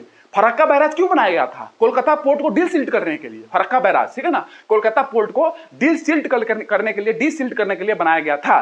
तो as a result their ability to prevent flood, जो उनकी एबिलिटी थी फ्लड को प्रिवेंट करने के लिए, वो कम हो जाएगी, क्योंकि वाटर होल्डिंग कैपेसिटी उनके पास कम है, क्योंकि सिल्ट भर चुका है अब, तो वाटर अब ज्यादा होल्ड नहीं कर सकते हैं। तो जो वाटर होल्डिंग कैपेसिटी नहीं है तो वो फ्लड को कंट्रोल कर रहे थे, अब वो फ्लड ला देंगे, क्योंकि वाटर होल्ड ही नहीं कर सकते हैं वो, उनके पास अब जगह ही नहीं बची है, डेप्थ ही नहीं बचा है, अब तो पूरा गाद भर गया, रिजर्वायर में गाद भर चुकी है, सिल्ट भर चुका है, ठीक है। तो ये आपको ध्यान रखना है। अमाउंट ऑफ वाटर सडनली अगर आ गया तो रिलीज करना पड़ जाएगा उनको, ठीक है ना, क्योंकि उनके पास स्टोरेज कैपेसिटी नहीं बची। ये होगा। ह्यूमन फैक्टर की बात करते हैं। Human factor, people migration, large amount of people displacement is there, and उन पीपुल का रिहैबिलिटेशन कैसे करोगे? ये बहुत बड़ा प्रॉब्लम है। ट्राइबल्स के साथ ऐसा होता है, ट्राइबल्स जो होते हैं ना उनके साथ ऐसा होता है, उनको कहां रिहेबिलिट करोगे आप, ठीक है। तो आपको ये ध्यान रखना है। और डैम बना रहे हो तो आपको पता है कि बहुत सारे मरीन ऑर्गेनिजम्स जो होते हैं उनके माइग्रेशन होते रहती है, नदी के अंदर माइग्रेशन होता है, उनके माइग्रेशन इंपैक्ट हो जाएगी, प्रभाव पड़ जाएगा, क्योंकि डैम बना दिया आपने, पानी रोक दिया, तो मछली अगर एक रीजन से दूसरे रीजन जाती होगी कैसे जाएगी भैया? आपने तो रोक दिया डैम बना के। तो जो मरीन ऑर्गेनिजम्स है उनकी माइग्रेशन प्रभावित हो जाएगी, ठीक है ना। ये चीजें भी आपको ध्यान रखना है, और इनकी डिटेल चीजें मैं और बताऊंगा जब समय आएगी। ये माइग्रेशन वाली कहानी इकोलॉजी इन्वायरमेंट में बताऊंगा, ठीक है ना, इकोलॉजी इन्वायरमेंट में आपको बताऊंगा, इकोलॉजी इन्वायरमेंट में। तो ये direction of development of hydro power की बात करूंगा। अगर हाइड्रो पावर की डेवलपमेंट करनी है तो India seriously demand attention towards the direction of development of hydro power, ठीक है, ये आपको ध्यान रखना है। Because there is a huge potential because there is a huge potential available, ठीक है, but the potential has mostly been tapped in the form of large reservoir. जो आपका पोटेंशियल थी आपने उसका यूज किया है in the form of large reservoir, large dam, as a result of which this problem has been there. उसके कारण ये सारी प्रॉब्लम आ चुकी है, लार्ज डिस्प्लेसमेंट, अर्थक्वेक, सिल्टिंग का प्रॉब्लम, मरीन ऑर्गेनिज्म का माइग्रेशन का प्रॉब्लम, सारी प्रॉब्लम आ चुकी है। इकोलॉजिकल प्रॉब्लम, इकोलॉजिकल डिवास्टेशन हो रही है। आप जानते हो ना कैसे कैसे पूरी पानी अगर फैलेगा तो वहां की इकोलॉजी डिस्टर्ब हो जाएगी, है ना, डैम बनाओगे तो। और CO2 सुन लो, CO2 क्या है? पानी आ रही है, अगर नदी आ रही है, इनफैक्ट आप जानते हो कि अगर रिजर्वायर बना रहे हो तो किसी नदी में ही बनाओगे, किसी लार्ज रिवर में बनाओगे, लार्ज रिवर में बनाओगे। अगर लार्ज स्टोरेज डैम बना रहे हो तो किसी नदी में बनाओगे। वो नदी आ रही है, अपने साथ वेजिटेशन लेके नहीं आएगी क्या? छोटे छोटे ट्रीज नहीं लेके आएंगी क्या? छोटे छोटे वेजिटेशन लेके आएगी। वो वेजिटेशन लेके आ रही है नदी, यहाँ पे डैम बना के बैठे हुए हो, पानी पूरा इकट्ठा है, वो वेजिटेशन आ रही है उधर से नदी के साथ, रिवर के साथ, यहाँ पानी इकट्ठा है रिजर्वायर में, यहाँ सारा रिजर्वायर में पानी वो जो इकट्ठा है उसी में वेजिटेशन आके सारा यहाँ पे स्टोर होने लगी। वेजिटेशन जो भी वहां से आ रही थी नदी के थ्रू, अपने जो उनका फ्लो है उसके थ्रू, रिवर फ्लो है उसके थ्रू लेके आ रही थी वेजिटेशन, जो भी वेजिटेशन है रास्ते में वो यहाँ पे इकट्ठा हो रहा है, डैम में इकट्ठा हो रहा है। अब वो ऑर्गेनिक चीज रिएक्ट करेंगे, वो ऑर्गेनिक चीज रिएक्ट करेंगे रिजर्वायर के अंदर, क्योंकि सारा वेजिटेशन यहाँ पे इकट्ठा होते जा रहा है रिजर्वायर में, जो वहां से आ रहा था नदी के थ्रू, सारा चीज रिएक्ट करेगी, एनएरोबिक रिएक्शंस होंगे और मीथेन क्रिएट होगी। अब मीथेन क्रिएट होगी, अब रिजर्वायर में मीथेन क्रिएट हो गया। अब रिजर्वायर की पानी को आप क्या करोगे? टरबाइन में नीचे लाओगे, पेनिस्टॉक के थ्रू टरबाइन में नीचे लाए, टरबाइन पे जैसे पानी स्ट्राइक करेगी वो मीथेन टूटेगा, वो मीथेन टूटेगा तो CO2 बनेगा, कार्बन डाइऑक्साइड का इमिशन होगा। That is the way hydroelectric power plant directly emits carbon dioxide in the atmosphere. वो मीथेन टूटेगी और CO2 इमिट होगा। जब टरबाइन पे आप वाटर को फॉल कराओगे तो वो मीथेन टूटेगी, CH4 मीथेन टूटेगी और CO2 का इमिशन होगा। That is the way CO2 emission occur in atmosphere. ये रास्ता था, आपको ध्यान रखना है। और कार्बन फुटप्रिंट हर एनर्जी सोर्स का होता है, ये ध्यान रखना। जैसे कि अगर बात करोगे कोयले का, 900 ग्राम पर किलोवाट आवर इलेक्ट्रिसिटी जनरेट कर रहे हो, 900 ग्राम कार्बन डाइऑक्साइड इमिशन होता है। कोल का, तेल से कर रहे हो, तेल से ऑयल से कर रहे हो, 700 ग्राम पर किलोवाट आवर में, 1 किलोवाट आवर में 700 ग्राम CO2 इमिशन होता है। तेल पावर प्लांट, ऑयल का जब यूज कर रहे हो रिसोर्स, कोयले में इतना है। सोच लो, अब आप सोच सकते हो ये क्या कहानी है, कितना ये सारी चीजें पंगा है। ये सारी चीजों को अगर बुक्स वगैरह लिखी नहीं है कि CO2 इमिशन कैसे हो रहा है, और कोई भी एनर्जी रिसोर्स नहीं है जिसमें CO2 इमिशन ना होता हो, ये ध्यान रखना, मतलब कार्बन फुटप्रिंट उसकी ना हो। कोई भी ऐसी नहीं है एनर्जी रिसोर्स, सब एनर्जी रिसोर्सेज का कार्बन फुटप्रिंट होता है। मैंने बार बार आपको समझाया है, उसको समझने की कोशिश करें, क्योंकि कार्बन फुटप्रिंट की जब बात की जाती है तो मैन्युफैक्चरिंग से लिया जाता है कि उसकी मैन्युफैक्चरिंग, उस इक्विपमेंट की कहां से मैन्युफैक्चरिंग हुई है। मैन्युफैक्चरिंग में आपने हीट ट्रीटमेंट किया होगा, केमिकल प्रोसेसिंग की होगी, उसमें आपने कहीं ना कहीं तेल और कोयला का यूज किया होगा और उससे इमिशन होगा। तो कार्बन फुटप्रिंट में बात करोगे तो हर एनर्जी रिसोर्स का कार्बन फुटप्रिंट होता है। जैसे मैंने आपको बताया, हाइड्रो का कितना होना चाहिए आपको पता है? हाइड्रो का CO2 इमिशन हो रही है, हाइड्रो का मैंने बता दिया, स्मॉल से बिग तक इनकी रेंज होगी। स्मॉल हाइड्रो पावर प्लांट और big hydro power plant, CO2 emission है, CO2 इमिशन है, मैंने आपको दिखा दिया अभी। वही वेजिटेशन जो रिजर्वायर में इकट्ठा हो गए, केमिकली ऑर्गेनिकली रिएक्ट किए, वो ऑर्गेनिक थिंग्स रिएक्ट करेंगे, रिएक्शन होगी, मीथेन इमिट होगा, मीथेन जो बनेगी वो टरबाइन पे फॉल करेगी, वाटरफॉल होगा, वो मीथेन टूटेंगे, CO2 इमिट होगी, और वो CO2 emission hydro power plant से हो रही है। That is the way CO2 emission occur in hydro electric power plant. तो ये आप बेसिक कहानी थी। अब विंड एनर्जी पे चलेंगे, ठीक है, नेक्स्ट क्लास में, और विंड एनर्जी कंप्लीट करेंगे। ये मेन था, कन्वेंशनल वे है इलेक्ट्रिसिटी जनरेशन का, तो ही मैंने इस पर ज्यादा जोर दिया, ठीक है। विंड एनर्जी में हम लोग जितना रिक्वायर्ड है आपको बता दूंगा, कितनी हाइट होनी चाहिए, कितने फैन होते हैं, कितनी स्पीड होनी चाहिए विंड की, किस एरिया में विंड पावर प्लांट लगाते हैं, क्या स्कोप है ना, सी ब्रिज क्या है, लैंड ब्रिज क्या है, ये तो ज्योग्राफी का भी पार्ट है, यहाँ पे भी थोड़ा बता दूंगा। जैसे मैंने यहाँ पे आपको बताया है साइट कैसे होने चाहिए हाइड्रो पावर प्लांट के, ठीक है। नेक्स्ट क्लास में बात करते हैं। Thank you. और जितने लोग अच्छा लग रहा है अपने लिख के बताओ कितना फील कर रहे हो, फीलिंग आई, कम आई, बताना है। वैसे जब मैं पढ़ा रहा हूँ तो आपको ऐसा ध्यान से सुनोगे तो ऐसा हो नहीं सकता कि आपको फील ना आए जो मैं आपको सब्जेक्ट डिलीवरी कर रहा हूँ, ठीक है ना। तो मिलते हैं नेक्स्ट क्लास में। Thank you.